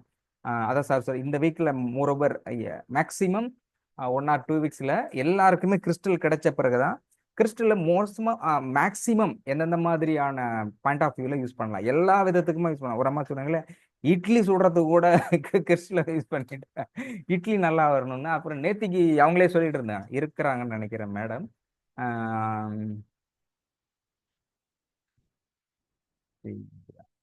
இன்னைக்கு வரல. எஸ், இன்னைக்கு வரல. அவங்க நேத்தி பதிவு எனக்கு போட்டிருந்தாங்க. ஆக்சுவலி நேத்திக்கு என்ன நடந்தது அப்படின்னாக்க, சாப்பாடுலாம் செஞ்சு எடுத்துட்டு போயிருக்காங்க. சாப்பாடு சாப்பிட்டு அர்ஜென்ட் சாப்பிட்டு போகும்போது ஆஃபீஸில் போகும்போது அர்ஜென்ட்ல மத்தியானம் லஞ்ச் வச்சுட்டு கிளம்பிட்டாங்க. சில பேருக்கு அவசரத்தில் அண்டாக்குள்ள கை விட்டாலும் அண்டா கை நுழையாதும்பாங்கல்ல. அவசரத்தில் விதவிதமாக செஞ்சு வச்சுட்டு இவங்க கிளம்பி போயிட்டாங்க. போயிட்டதுக்கு அப்புறம் போனால் அங்கே ஆஃபீஸில் போனால் ரொம்ப லேட் ஆகிடும், சாப்பிட்றதுக்கு முடியாது. அப்படிங்கிறதுனால சாப்பிடும்போது தான் பார்த்துருக்கேன், ஐயோ இன்னைக்கு சாப்பாடு இல்லையன்ட்டு அவங்க போட்ட பதிவும் இருக்குது எனக்கு. இப்போ ஏன்னா எனக்கு 2-3 தடவை கால் பண்ணாங்க, எடுக்க முடியல. ஸோ எனக்கு வாய்ஸ் ரெக்கார்டு அனுப்பியிருந்தாங்க. அப்போ சொல்லியிருந்தாங்க, உடனே கிறிஸ்டல்கிட்ட நான் ப்ரேயர் பண்ணேன், கிறிஸ்டலே எனக்கு சாப்பாடு இல்லை இன்னைக்கு, எப்படியோ சாப்பாடு அது நம்ம பியூன் மாரி தயவு செஞ்சு போய் சாப்பாடு அரேஞ்ச் பண்ணிட்டு வான்னு கூப்பிட்டுருக்காங்க. அதன் பிறகு ஒரு 10-11 மணிக்கு கூப்பிட்டுருக்காங்க போல இருக்கு. ஒரு 1:30 மணி கிட்டத்தட்ட ஒரு சீஃப் ஆஃபீஸர் ஆடிட்டிங் வர்றாங்க. ஆடிட்டு வந்துட்டு தடபுடலா பாயாசம் வடை அது இது எல்லாத்தையுமே போட்டுட்டு ஒரு பெரிய கேரியரோட இந்த மேடம் சாப்பிடுங்கன்றாங்களாம். என்னது தடபுடலா வந்துருக்கு, ஏன் சார் எனக்கு கொடுக்குறீங்க? இல்லை ஆக்சுவலி அவங்க சீஃபுக்கு ஏதோ வாங்கிட்டு வரணும் போல் இருக்கு. நாங்கள் வாங்கிட்டு வரலான்னு பார்த்தோம். இவங்க ஆர்டர் பண்ணிட்டாங்க, இது பியூர் வெஜிடேரியன். அதுக்கப்புறம் ஒருத்தர் சொல்லிருக்கான், மேடம் பியூர் வெஜிடேரியன்ல பியூர் நான் வெஜிடேரியன் இருக்காங்க. சரி இதை ட்ராப் அவுட் பண்ணிட்டு அதை ஆர்டர் பண்ணணும்னு மாத்திட்டு ஆர்டர் மாத்தி விட்டாங்க. அதனால இது எல்லாத்துக்குமே சாப்பாடு இருக்கு, சாப்பாடு மீந்து அதனால நீங்க சாப்பிடுங்க அப்படின்னு சொல்லிட்டு சாப்பாடு கொடுத்துருக்காங்க. பட் மேபி அன்பார்ச்சுனேட்லியே நடந்திருக்கலாம். நம்ம எல்லாமே இதுக்கு தான் காரணம் அப்படின்னு சொல்ல முடியாது. பட் இருந்தாலும் அவங்க பலமுறை என்கிட்ட அவங்களுடைய அந்த ஃபீட்பேக்கை கிறிஸ்டலோட ஃபீட்பேக் கொடுத்துருந்தாங்க. அப்போ சொன்னாங்க, நான் கிறிஸ்டல்கிட்ட வேண்டிகிட்டு இருக்கேன், உடனே அது எனக்கு உடனே கிடச்சி, இன்ஸ்டண்ட்டாக 11 கிடைச்சாங்க, மத்தியானம் சாப்பாடு கிடச்சிச்சு. அதே மாதிரி வண்டியில் போகும்போது 2 வீலரில் போகும்போது சீக்கிரம் அர்ஜென்ட்டாக போகணும் அப்படின்னும்போது உடனே ப்ரேயர் பண்ணியிருக்காங்க. அது மாதிரி புக்கிங் ஆயிருக்கு. அவங்க ஓட்டணும் சரியா ஓட்டல போல் இருக்கு. திரும்பவும் கிறிஸ்டன் நல்லவனா ஓட்டு, இவனு ஒழுங்கா ஓட்ட விடுன்னு திரும்ப ஓட்டுவனே கொஞ்ச தூரத்துல போய் செயின் கட்டுச்சு. செயின் கட்டுப்பட்டா அதுக்கப்புறம் கொஞ்ச தூரத்துல ஆக்சிடென்ட் நடந்திருக்கு. ஓ, கிறிஸ்டல் என்னை காப்பாத்திருக்கு. அதுக்கப்புறம் தலைவலி எல்லாத்துக்குமே அவங்க அதை பயன்படுத்துறாங்க. நிறைய சொல்லிட்டு இருக்கும்போது அப்புறம் நான் என்ன சொன்னேன், எவ்வளவு செலவானாலும் பரவாயில்ல, உங்க கிறிஸ்டலை என்கிட்ட கொடுத்துருங்க, அதே மாதிரி ஒரு கிறிஸ்டல் என்கிட்ட இருக்குது, இது நீ வச்சுக்கிங்க, கொஞ்சம் மாத்தி வச்சுக்குவோம். ஏன்னா இவ்வளவு எது கிடைச்சாலும் உடனே கிடைக்குதுன்னு இந்த அமுத சுரப்பு மாரி அட்டகாசமா பண்ணிட்டு இருக்கீங்க, ஒரு மாசத்துக்கு எக்ஸ்சேஞ்ச் பண்ணி பார்ப்போம் அப்படின்னு சொன்னேன். இல்லை சார், இது நான் கொடுக்க மாட்டேன், என் பொண்ணுக்கு ஒன்று வாங்க சொல்லியிருக்கேன்னாங்க. பட் மேக்சிமம் அவங்களோட மிராக்கிள் ஆஃப் கிறிஸ்டல்னு எடுத்தா மட்டுமே ஏகப்பட்டது நூற்றுக்கணக்கில் இருக்கும். ஏற்கனவே வீடியோவும் போட்டிருக்காங்க, கிறிஸ்டல் என்னென்ன பண்ணியிருக்கு, ஆஃபீஸ் ப்ரொமோஷன். லீவ் கிடைக்கலன்னா உட்காந்துட்டு கேட்க ஆரம்பிச்சிட்டாங்க. போகிற போக பார்த்தா அதை தவிர யார்ட்டையும் பேச மாட்டாங்க போல் இருக்கு. அது மாதிரி லீவ் கிடைச்சிருக்கு ப்ரொமோஷன். அப்போ லீவு கிடைக்குன்னு கேட்டப்போ தான் அவங்களுக்கு வாரத்துக்கு 3 நாள் 4 நாள் தான் வேலை, 3 நாள் லீவு மாற்றி விட்டாங்க. அப்போ ஒரு 3 மாதம் கிட்டத்தட்ட 2 மாதம் கிட்டத்தட்ட வாரத்துக்கு 4 நாள் லீவு. அப்புறம் போர் அடிச்சிச்சு, அவங்க லீவுட்டே போர் அடிச்சு சார், அதுக்கப்புறம் மாற்றி விட்டுருக்காங்க. போகிறப்ப பார்த்தா எனக்கு நம்பவும் முடியல, நம்பாவும் இருக்க முடியல. ஏன்னா அப்படிதான் நடந்துகிட்டு இருக்கு அவங்களுக்கு. அவ்வளோ ப்ராப்ளத்தில் வந்தாங்க. ரெக்க கட்டின நான் அடிக்கடி சொல்லுவேன் இல்லையா, கிறிஸ்டல் தேவதைன்னு அவங்க தான். அப்போ சொல்லியிருந்தாங்க, நீங்கள் கிறிஸ்டல் தேவதைன்னு சொல்கிறதுனால என்னவோ தெரியல சார், நான் பறந்துகிட்டே தான் இருக்கேன், நான் எது வேணுமே கேட்டுட்டு ஜாலியாக போயிடுவேன். அவங்க பசங்க யாருலையும் கிண்டல் பண்ணிட்டு என்னம்மா ஆச்சு உனக்கு சும்மா சொல்லிட்டு இருக்கும்போது அது மாதிரி அவங்க ப்ரூவ் பண்ணி காமிச்சிருக்காங்க. ஏதோ ஒரு இதில் ஜுவல்ஸ் எடுக்கும்போது பணம் குறைஞ்சிச்சு. கிறிஸ்டலே எப்போன்னா அப்போ அங்கே போனதுக்கு அப்புறம் தான் சொல்கிறாங்க, இன்னைக்கு ஆஃபர் கொடுத்துருக்கோம் மேடம், இதில் சொன்னால் அதை விட எக்ஸ்ட்ரா பணம் மீந்துருக்கு, அதில் கொஞ்சம் தனியாக பணம் எடுத்து அதில் கொஞ்சம் போட்டு எக்ஸ்ட்ரா பவுனே எடுத்து வந்திருக்காங்க. அந்த மாதிரி நிறைய நடக்கிறது. அப்போ அந்த தாட் ப்ராசஸ் இருக்கு இல்லையா, அதை சரி செய்யக்கூடியதில் மிக முக்கியமாக இருக்கிறது முதல்ல இருக்கிறது மன்னிப்பு, அடுத்தது வந்து அது அவங்க பண்ணிட்டு இருக்காங்க, டெய்லி பண்ணிட்டு இருக்காங்க. ஆனா ஃபர்ஸ்ட்லேயே சொன்னப்போ இதை எந்த காரணம் கொண்டு அதை நிறுத்தாதீங்க, ரிசல்ட் வருது இல்லைங்க பார்க்காத மன்னிப்பு கேளுங்க, கிராட்டிடியூட் அந்த மாதிரி இருக்கு. அவங்க யார் யாருக்கெல்லாம் மன்னிப்பு கேட்டாங்கன்னா ஒரு நாள் லைவ்ல அவங்களே பண்ண சொல்றேன், பேசுவாங்க. அப்போ இதெல்லாம் செய்து விட்டு நீங்க சேரிட்டி பண்ணும்பொழுது as well as கிறிஸ்டல் கூட இருக்கும்போது பெரிய அளவிற்கான மிரக்கல் உங்களுக்கு கண்டிப்பா நடந்துகிட்டு இருக்குது. அதை சார் சொல்லும்பொழுது இந்த கிறிஸ்டல் இல்லாம எல்லா கையிலும் கிடைச்சட்டும், கிடைச்ச உடனே அதை வந்து எப்படி யூஸ் பண்ணணும் அப்படிங்கிறத நான் சொல்லித்தரேன் அப்படின்னு சொன்னாரு. எதற்காக சொல்றேன்னா, இந்த நம்ம கொடுக்குற இந்த 10, 18 அறிக்கை இருக்கு இல்லையா, அறிக்கைங்கிறது நிச்சயமா வந்து நான் சொன்னது இல்லை, டாக்டர் சொன்னது. ஒருவேளை டாக்டர் தான் சொன்னாருன்னா டாக்டரும் சொல்லலை. இது முழுக்க முழுக்க 18 ஏன்னா 18 இதுவும் ஒவ்வொரு தடவை இருக்கும்போது ஃபர்ஸ்ட் என்கிட்ட சொன்னாங்க, இது வந்து மெடிடேஷன்ல இருந்து பாருங்க அப்படின்னு. மெடிடேஷன்ல இருக்கும்போது நாம வந்து ஆர்டினரி தானே, இதெல்லாம் வரல, வேற இதெல்லாம் வந்துட்டு இருந்து இந்த கோரிக்கையை எடுங்க பார்ப்போம் அப்படின்னாரு. அப்பதான் நமக்கு தெரியல. அப்புறம் தான் சொல்லும்பொழுது அதுல 3 கோரிக்கை மட்டும்தான் என்னால் எடுக்க முடிஞ்சது. ரொம்ப சிவியரா உட்காந்து பயபக்தியோட பண்ணும்போது 3 வந்தது. பட் முடியல அப்படின்னு சொல்லி ஒரு டார்கெட் எடுப்பாங்க, அப்புறம் டாக்டர் சொல்லுவாங்க. அந்த மாதிரி படிப்படியா வரும்போது ஆக்சுவலி இது வந்து 10 இறை கட்டளை சட்டமாக தான் மாற்றப்பட்டது. 10 10ல வந்து சில இதுக்கு சரியாகலைங்கும் போது தான் 10, 12, 14, 16 இருந்தது. அதன் பிறகு ஃபைனலைசேஷன் தான் டாக்டர் சொன்னது 18. சேவை அப்படிங்கிறது 17 ஆகும். 18 வந்து இன்னும் வந்து இறையால் சொல்லப்படவில்லை அப்படின்னு சொன்னாரு. ஸோ மெடிடேஷன் இருக்கும்போது சொல்லுவாங்க, அந்த 18வது வந்து வரும்பொழுது அப்புறம் அந்த 18 ஃபுல்ஃபில் பண்ணி எல்லாத்துக்குமே சொல்லிடுறேன் அப்படின்னாங்க. இப்போ நம்ம ஏற்கனவே படிச்சிருப்போம் இல்லையா, இறை தூதர் அப்படின்னாக்க கடவுள்கிட்ட இருந்து மெசேஜ் வாங்குறாரு கொடுக்குறாரு அப்படின்னு சொல்லியிருக்கோம், கேள்விப்பட்டிருக்கும். ஜீசஸ் வந்து பண்ணாருக்குமா, குறிப்பா நபிகள் நாயகம் மெடிடேஷன்ல இருக்கும்பொழுது இறை தூதை அல்லாஹ்வினுடைய வார்த்தைகளை வாங்கி கொடுக்கறது, அதுதான் குரான் சொல்லியிருக்கும் இல்லையா. That is directly livelihood. அதே மாதிரியான ஒரு நேரடி அனுபவம், நேரலை அப்படிங்கிறது டாக்டர் கிட்ட நீங்க பார்க்கலாம். பட் நேரடியாக நம்ம கிட்ட பேசிட்டு இருக்காரு அப்படிங்கிறதுனால அதை உணர முடியாமல் வேணா இருக்கலாம். பட் அவர் சொல்றதுங்கிறது என்கிட்ட நான் நிறைய முறை சொல்லுவாங்க, இந்த மாதிரி ஒரு விஷயம் இருக்குன்னா சில விஷயங்கள்ல என்னுக்கும் அதுக்கும் ஒத்து போகாத அந்த மாதிரி இருக்கும்போது அவர் சொல்லுவாரு, இது வந்து சித்தர்கள் சொன்னது அப்படின்னு சொல்லுவாங்க. சில விஷயம் அவங்க சொல்றத நம்மளால ஃபாலோ பண்ண முடியாம நிறைய கட்டத்துல இருக்கும்போது நீங்க ஏதாவது சொல்லுங்கன்னா ஆல்டர்னேட்டிவ் அவர் சொல்லுவார், இது நான் சொல்றது, இது வேணா இப்படி பண்ணி பாருங்க, அதுக்கப்புறம் வரலாம். அவங்க சொல்ற டீகோட், அவங்க சொல்ற வேர்டுக்கு டீகோட் பண்ணா இப்படி இருக்கலாம் அப்படின்னு சொல்லுவாரு. அது மாதிரி இருக்கும். அப்போ சொல்லும்பொழுது கிளியரா சொல்லுவார், இது என்னுடைய தனிப்பட்ட கருத்துன்னு சொல்லுவார். அவர் சொல்லும் போதே சொல்லுவாரு, இது நான் சொல்றேன் அப்படின்னு. இப்போ இங்க மெடிடேஷன்ல இருந்து உங்களை லைவ்ல பேசுறாரு இல்லையா, லைவ்ல பேசுறது முழுமையும் அவருடைய கருத்தாக சொல்லவில்லை. கேள்வி கேட்கறாங்க இல்லையா, கேள்வி கேட்கும்போது அது டிவைன்ல இருந்து தான் சொல்லுவாங்க. அப்படி அதை தாண்டி சில விஷயங்கள் சொல்லணும்னா மக்களுக்கு புரியாத சில விஷயங்கள் தான் இப்போ உள்ள நடைமுறையில் எப்படி இருக்கிறதோ, என்ன புரிந்து கொள்கிறார்களோ அதை வச்சு சொல்லுவாங்க. அப்போ நம்முடைய இங்க டாக்டர் இளங்கோ ஆயுஷ் ஹாஸ்பிட்டலில் மற்றவர்களுக்கு கிடைக்காத மிகப்பெரிய ஆன்மீக அனுபவம் அப்படிங்கிறது எப்படி வந்து நபிகள் நாயகம் இறைவனிடமிருந்து வார்த்தைகளை நேரடியாக வாங்கி குரானாக கொடுத்தாரோ அதே போன்ற ஒரு அனுபவத்தை நீங்க நேரடியாக பார்க்க முடியும். பட் இப்போ வேணா அதனுடைய முழுமையான அந்த ஆன்மீகத்தினுடைய உணர்வையோ அந்த பிரதிபலிப்பையோ உங்களால் புரிந்து கொள்ள முடியாமல் இருக்கலாமே தவிர, காலம் கடந்து நிச்சயமாக ஏன்னா கிளியரா டாக்டர் இது ஸ்டார்ட் பண்றதுக்கு முன்னாடி இதுக்கான பேஸ் மட்டுமே 3 ஆண்டுகள் கிட்டத்தட்ட. இது ஸ்டார்ட் பண்றது இப்போ, ஆனா இது ஸ்டார்ட் பண்றதுக்கு மட்டுமே 3 ஆண்டுகள் இதற்கான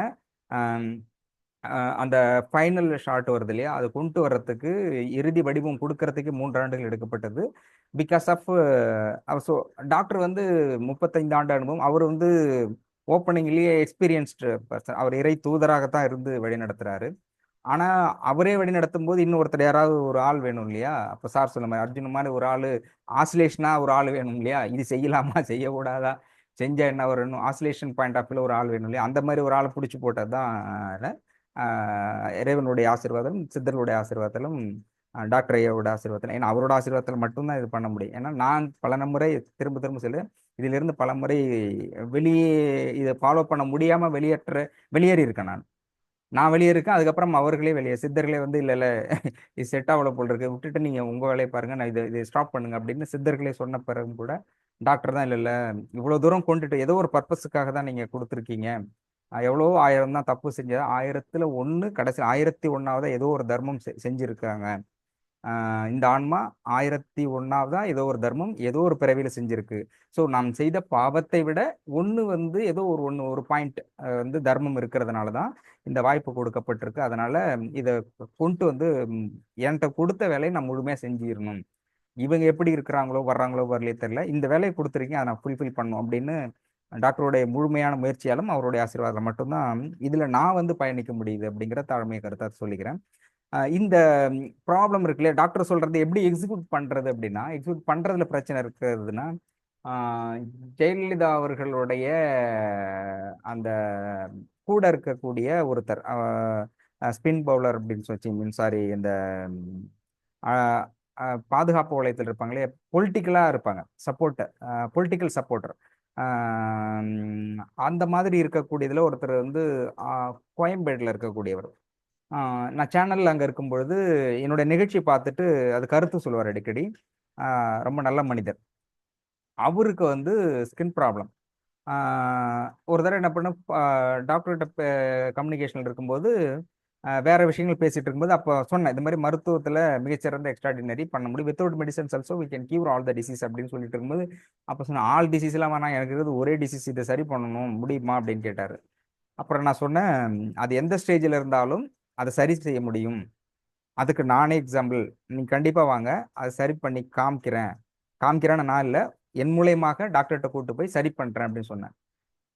அப்போ அவர் சொன்னாரு, ஃபர்ஸ்ட் ஃபோனில் சந்திச்சதே கிடையாது அவர்கிட்ட, ஃபோனில் தான் மேக்ஸிமம் ஃபோனில் தான் பேசிட்டு இருந்தேன். அப்போ சொன்னார், ஒரு ஸ்கின் ப்ராப்ளத்தை 100% முழுமையாக சரி செய்ய முடியும் அப்படின்னு சொன்னதுக்காகவே உங்கள் காலில் நான் முதல்ல முழணும் சார், அதுக்காகவே உங்களை வந்து நான் பார்க்குறேன், அது எல்லாமே செகண்டரி, ரெண்டு சரியாவது இல்லாதுங்கிறதே செகண்டரி, இது சரியாகும்னு சொன்னீங்க பாருங்க, இதுக்காகவே காலில் விழணும் அப்படின்னா. இந்த ஆளு ரொம்ப பாதிக்கப்பட்டிருப்பாரு போல என்று, ஏன் சார் சொன்னதுக்கே காலில் விடுறீங்களே அப்படின்னா, அப்பதான் சொன்னாரு, இல்லை சார் எனக்கு வந்து அவர் சொன்னார், ஏறத்தாழ 16 வருஷத்துக்கு மேல ஸ்கின் ப்ராப்ளத்தால பாதிக்கப்பட்டிருக்காரு. அவரோட ஸ்கின் ப்ராப்ளத்துல பாதிக்கப்படும் போது அவர் சொன்னாரு, சம்டைம்ஸ் விக்ரஸ் ஆகும். விக்ரஸ் ஆகும்பொழுது பார்த்தாக்க அவர் வந்து அவர் சொன்னாரு, என்னோட ஒய்ஃபையே என்னோட வீட்டுக்குள்ள விட மாட்டேன், நான் என்னோட ரூமுக்குள்ள விட மாட்டேன், அப்படி அப்படி அழுத்துனாக்க அப்படியே வந்து சலம் கொட்டும், சுமல் பயங்கரமா அடிக்கும், அதனால வந்து எனக்கே அருவருப்பா இருக்கும், அதனால என்னோட ஒய்ஃபை கூட நீங்க வராத அப்படின்ட்டு இன்ஜெக்ஷன் போடுவார். அவர் இன்ஜெக்ஷனுங்கிறது எப்பயுமே அவர் போடுறது அப்படிங்கிறது டாக்டரை கூப்பிட்டு வந்து போடுவார், வெளியிலே போக முடியாது, தலை காட்ட முடியாது. இப்போ பாலிடிக்ஸ்ல இருப்பார். அப்போ அந்த அந்த விக்ரஸா இருக்கும்பொழுது அவர் போடும்போது பார்த்தா அது போடுறதே 20,000 30,000 கிட்டத்தட்ட வரும். 20 அந்த அந்த இது மெடிசன்ஸ் அதெல்லாம் சாப்பிட்றது 30,000. எப்படி மாசத்துக்கு மட்டுமே 50,000 80,000 கிட்டத்தட்ட செலவு பண்ணுவாரு. இதுக்காகவே சிங்கப்பூர், மலேசியா இந்த இடத்துலாம் போயிருக்காரு. மொத்தம் 6 7 கண்ட்ரில ஸ்கின் ப்ராப்ளத்துக்கு மட்டுமே டிராவல் பண்ணியிருக்கிறாரு. அதிகபட்சமா அந்த கருங்குரங்கு ரத்தத்தெல்லாம் குடிச்சிருக்காரு. எவனோ சொல்லியிருக்கான் இது குடிச்சாக்க சரியாயிடும். அது மலேசியாவில் கொடுக்குறாங்க ஒரு இடத்துல ஸ்கின் ப்ராப்ளத்துக்கு, கருங்குரங்கு ரத்தம், கருங்குரங்கு ரத்தம், அப்புறம் இன்னொன்று ஏதோ 2 3 ரத்தம் சொன்னார். சொன்ன அது வந்து ஆக்சுவலி தடை செய்யப்பட்டது. ஆனால் இங்கேருந்து இதுக்காக போயிட்டு அதை குடிச்சிட்டு குடிச்சிட்டு வாந்தி எடுக்கிற மாதிரி வருது சார். ஆனாலும் கூட சரியாகணும், அது ஸ்கின் ப்ராப்ளம் சரியாகிறதுக்கு என்ன வேணாலும் செய்கிறேன் அப்படின்னு துணிஞ்சிட்டேன். ஆனாலும் அவ்வளோ செலவு பண்ணி குடிச்சு சரியாகலை. நான் இதுக்காக எல்லா வைத்தியம் பார்த்துட்டு கடைசியில் வந்து சித்தா எல்லாமே எடுத்து பார்த்துட்டு சரியாகலை. பட் இன்ஸ்டண்டா சரியாகுது அப்படின்னாக்க இன்ஜெக்ஷன் தான், அதனால அலோபதி ஃபாலோ பண்ணிட்டு இருக்கேன். நிறைய பயங்கரமா இருக்குது. சார் பாலிடிக்ஸ்ல இருக்குன்றீங்க, எப்படி பண்ணா சப்போஸ் அவர் வெளியில போகணும்னா அதுல ஹெவி டோஸ் போட்டுட்டு தான் போவார். ஹெவி டோஸ் போட்டதுக்கும் ஒரு 3 மந்த் 6 மந்த் இருந்தா 6 மாசத்துக்கு ஒரு தடவை சிவியரா அடி, சிவியர் ஸ்டிராய்டு பயங்கரமாயிடும். 6 மாசம் 1 மாசம் 2 மாதத்திட்ட வீட்டை விட்டு வெளியே வர முடியாது அவர். அப்படிதான் சார் இருக்கேன், சிவியரா இருக்கு, வாழ்வா சாவா போராட்டத்துல தான் நான் வாழ்ந்துகிட்டு இருக்கேன் அப்படின்னு சொல்லும்போது, அப்போ நான் அவரை கூப்பிட்டு வந்தேன், கண்டிப்பா அங்க வாங்க, சொல்றதை ஃபாலோ பண்ணுங்கன்னு சொல்லிட்டு நான் சொன்னேன். நான் சொல்றதை டாக்டர் சொல்றதை நீங்க முழுமையா ஃபாலோ பண்ணுங்க. ஃபாலோ பண்ண பிறகு உங்களுக்கு வரல அப்படின்னா அதுக்கான ரெஸ்பான்சிபிலிட்டியை நான் எடுக்கிறேன் அப்படின்னு சொன்னேன். சரி சார்னாரு. வந்தாரு, இங்க இங்க இப்ப இருக்கிற ஹாஸ்பிட்டலுக்கு தான் வந்தாரு. அதுல இங்க யார் வர்றாங்களோ எல்லாமே த்ரூ என்ட்ரி, கேட்வே நம்ம தான் இப்படிதான் என்ட்ரி ஆகும். அப்படின்னு என்னுடைய பெருமையா சொல்லல, சித்தர்களுடைய ஆசீர்வாதம், டாக்டருடைய ஆசீர்வாதம், டாக்டருடைய வழிகாட்டுதலால இப்படிதான் வருவாங்க. அப்ப நான் கூப்பிட்டு வந்தப்போ ஃபர்ஸ்ட் டாக்டர் வந்து சொன்னார், சொல்லிட்டு திரும்ப இன்னொரு நாளைக்கு வாங்க அப்படின்னு சொல்லிட்டு அனுப்பி விட்டாரு. அனுப்பிவிட்டு டாக்டர் வந்து ஃபீட்பேக் கொடுத்தாரு. எனக்கு ஃபீட்பேக் கொடுத்தாருன்னா, இவருக்கு இந்த ஜென்மத்துல இந்த கர்மாவுல கிளியர் பண்றதுக்கான வாய்ப்பு இல்லை அப்படின்னாரு. நான் என்ன சொன்னேன், சார் அவர் கொஞ்சம் ரொம்ப நல்ல பர்சன். ஏடிஎம்கேல இருந்தால் கூட, கட்சி வேறுபாடு இருந்தாலும் கூட நல்ல சர்வீஸ் ஓரியன்டா இருக்கக்கூடியவர், நிறைய பேருக்கு ஹெல்ப் பண்ணக்கூடியவர், நிறைய சொல்லியிருக்கிறாரு. அப்போ கொஞ்சம் நான் தர்ம சிந்தனை உள்ளவர், நல்லா ஹெல்ப் பண்ணக்கூடியவர், எம்ஜிஆரோட ரொம்ப விசுவாசி, தீவிர விசுவாசி. மேக்சிமம் அவருக்கு எந்த கட்சி மாறுபாடு, எந்த கட்சியில யாருக்கு போனாலுமே ஹெல்ப் பண்ணுவார். அப்படிப்பட்ட ஒருத்தருக்கு செய்யலாம் சார் அப்படின்னு சொல்லி திரும்ப நான் ஃபோர்ஸ் பண்றேன். நிறைய இடத்துல நான் தான் இந்த முடியாதுங்கிறவரெல்லாம் பண்ண வச்சு திரும்பவும் பண்ணுங்க அப்படின்னு மாட்டி விடுறதெல்லாம் நம்ம வேலை தான். இப்போ திரும்ப வந்து இப்படியே பண்ணுங்க சார், நான் அவர்கிட்ட சொல்றேன், நீங்க என்ன சொல்லணுமோ அதை செய்ய சொல்றேன் அப்படின்னு. அப்புறம் சொன்னார், சரி திரும்ப வேணா வர சொல்லுங்க, வர சொல்லுங்க, பண்ண சொல்லுங்க, பட் நான் சொல்றதை அவர் ஃபாலோ பண்ணிட்டாருன்னா கியூர் ஆயிடும் அப்படின்னு சொல்லியிருந்தாரு. அடுத்தது திரும்ப ஒரு வாரம் கழிச்சு திரும்ப வர சொன்னேன். அப்புறம் சொன்னார் அவர், என்ன சார் போன தடவை வந்து சார் ஒண்ணுமே சொல்லலை அப்படின்னாரு. அப்போ சொன்னேன், சார் நான் சொல்றதை நீங்க ஃபாலோ பண்ணுங்களா, டாக்டர் என்கிட்ட கிளியரா சொல்றாரு நீங்க ஃபாலோ பண்ண மாட்டீங்க அப்படின்னு சொல்றாருன்னு. இல்ல இல்ல சார் அதெல்லாம் இல்லை, நான் எல்லாம் பண்றேன். அப்புறம் கர்மாவெல்லாம் போயிட்டு அப்புறம் போட்டார். காலேஜ் படிக்கும்போது அவர் லவ் பண்ண பொண்ணுங்கெல்லாம் லிஸ்ட் விட்டு போட்டாரு. அது பக்கம் பக்கமா வருது. ஐயோ இந்த இவ்வளவு பெரிய பக்கம் வச்சிருக்கு, இதை நீ சரி பண்றதுக்கு இன்னும் 2 3 ஜென்மம் எடுக்கணும் போல் இருக்கு. அதெல்லாம் சரி பண்ணல சார், தெரியாம பண்ணது தானே, அதனால மன்னிப்பு கேட்கிறேன் அப்படின்னாரு. மன்னிப்பு கேட்கலாம் ரெடி. அவருக்கு தெரிஞ்ச வரைக்கும் நான் சொன்ன லிஸ்ட் அவுட் எல்லாம் கொடுத்துட்டு மன்னிப்பு கேட்கறதுக்கு சாதகமானதெல்லாம் ரெடி பண்ணி வச்சுட்டு அதுக்கப்புறம் டாக்டர் வந்து மீட் பண்றாரு. டாக்டர் மீட் பண்ணும்போது டாக்டர் சொல்றாரு, டாக்டர் ஃபர்ஸ்ட் என்ன சொன்னா, உங்களுக்கு யார் யாரெல்லாம் பிடிக்காது, யார் யார் பேர் சொன்னாலும் கோவம் வருமோ அப்படின்னு சொன்னாரு. அது ஏன் சார், அது பயங்கரமான லிஸ்ட் அவுட் இருக்கு அப்படின்னாரு. அதுல 2 3 பேர் முக்கியமா சொல்லுங்கனாரு. அப்போ சொன்னாரு, ஆப்போசிட் எதிர்கட்சி தரப்புல இருக்காங்க அவரு, இன்னும் சில பேர் இருக்கிறாங்க, அந்த மாதிரி இவனுங்கெல்லாம் பார்த்தாலே எனக்கு கோவம் வரும், நினைச்சாலே கோவம் வரும் சார் அப்படின்னாரு. அப்படியா அப்படின்னு சொல்லிட்டு, சார் அவங்க பேர் எழுதி முதல்ல அவங்கள்ட்ட மன்னிப்பு கேளுங்கன்னாரு. அவர் என்ன சொன்னாரு, சார் இவனுங்கெல்லாம் மன்னிப்பே கேட்க முடியாது சார், இவனை என்னை எப்பெல்லாம் போட்டுடலாம்னு நினைச்சிட்டு இருக்காங்க. நான் எப்போ போனாலும் 2 3 தடவை என்னை வந்து இது மாதிரி கொலை பண்றதுக்கு ஆட்கள் வச்சு நேரடியாகவே தாக்கியிருக்காங்க. ஸோ ஒன்று என்ன அவங்க போட்டு தள்ளணும், இல்லைன்னா நான் அவங்கள போட்டு தள்ளணும், அந்த இடத்துல இருக்கிறேன். அதனால இவனுங்கெல்லாம் மன்னிக்கவே கூடாது சார், மன்னிக்கவும் முடியாதுன்னார். சார் மனசுல தான் சார் நினைக்கிறீங்கன்னா, அவர் சொன்ன வாசகம், மனசால கூட இவங்கெல்லாம் நான் மன்னிக்க மாட்டேன்னாரு. நீங்க டாக்டர் கேட்டா சொல்லுவாரு, ஏற்கனவே 2 தடவை வீடியோன்னு சொல்லிருக்காரு, ஒருத்தர் மனசால கூட மன்னிக்க முடியாது, அந்த பர்சன் அவர் தான். அப்புறம் சொன்னேன், சார் உங்களுக்கு டிசீஸ் கியூர் ஆகணும், நீங்க மன்னிக்கிறது முக்கியம். இப்போ நேரடியா போய் காலைல விழுந்து மன்னிப்பு கேட்க போறது இல்லை, நீ மனசால தான் நீங்க கேட்க போறீங்க, மன்னிப்பு கேளுங்க அப்படின்னா. அவர் சொன்னாலும் மனசால கூட நான் அவனை கேட்க மாட்டேன், என்ன அவ்வளவு துரோகம் பண்ணியிருக்கானுங்க என்னைய. என்னை வந்து சார் இப்போ உயிரோட இருக்கிறது அவன்கிட்ட தப்பிச்சு வந்தது 3 4 தடவை தப்பிச்சிருக்கேன் சார். இப்போ கிடைச்சா கூட ஃபர்ஸ்ட் அவங்க தான் சார் நான் போடுவேன். அவ்வளோ பண்ணியிருக்கானு சார் எனக்கு. இப்போவும் என்ன வந்து கொள்றதுக்கு ஆள்லாம் ரெடியா வச்சிருக்கானு, அவனை எப்படி சார் நான் மன்னிக்கிறதுன்னு. ஐயோ மனசால தான் ஏன் கேட்க, காலில் போய் விட சொல்றாரு. மனசுக்குள்ள அவன் பேரை காட்டி இது மாதிரி பேர் எழுதுங்க, நான் செஞ்ச பாவங்களை மன்னிச்சிருங்க அப்படின்னா அவரு சொல்றாரு, நானும் பாவம் பண்ணிருக்கேன் சார், அவங்கள போட்டது நானும் பிளான் பண்ணியிருக்கேன், அவங்க சைட்ல இருந்து அட்டாக்லாம் நான் இவரும் நிறைய பண்ணியிருக்காரு அப்படின்னு சொல்லிட்டு கடைசியா சொல்றாரு, என்னால மன்னிப்பே கேட்க முடியாதுன்ட்டார். இஸ் ஓப்பன் டிக்ளர் டாக்டர்கிட்ட சொல்றாரு, என்னால மன்னிப்பு கேட்க முடியாது, மனசால கூட அவங்க எல்லாம் மன்னிக்க மாட்டேன் சார். இது தவிர வேற யாராவது சொல்லுங்க, நான் இந்த மாதிரி ஒருத்தர் யாருமே பார்த்தேன். ரொம்ப பேர் என்ன சொல்லுவாங்க, அப்படியா மன்னிக்கிறாங்களோ இல்லையோ சரின்னு சொல்லுவாங்க, டெடிகேட்டடா மன்னிக்க மாட்டாங்க. அதான் ஒரு ப்ராப்ளம், டெடிகேட்டடா மன்னிப்பு கேட்க மாட்டாங்க, பட் மன்னிச்சிருவாங்க, பேருக்காவது கேட்பாங்க. நாம் கி வாஸ் அப்படின்ட்டு ஏதாவது ஒன்று சொல்லிட்டு மன்னிச்சிரு அப்படின்னு சொல்லிட்டு போவாங்க. ஆனா அவர் அதை கூட கேட்க மாட்டேன்ட்டாரு. அதுக்கப்புறம் டாக்டர் என்ன சொன்னாருன்னா, நீங்க இதுவே கேட்கலங்கும் போது நான் கொடுக்குற மெடிசன் உங்களுக்கு கியூர் ஆகாது, மெடிசன் இருக்குது, கிறிஸ்டல் இருக்குது. அவர் சொன்னார், எவ்வளவு பணம் கொடுக்குறேன்னா கொடுக்குறேன் சார், ரெடி கேஷா 3 lakhs ஆன் த ஸ்பாட், இப்போதைக்கு என்கிட்ட 3 லட்சம் ரூபாய்க்கு நான் செக் கொடுக்குறேன்றாரு. கார்ல இருக்க உடனடியாக 3 lakhs நான் கொடுக்குறேன், வேற எவ்வளவு பணம் வேணும்னு சொல்லுங்க, நான் பணம் கொடுத்துறேன் அப்படின்றாரு.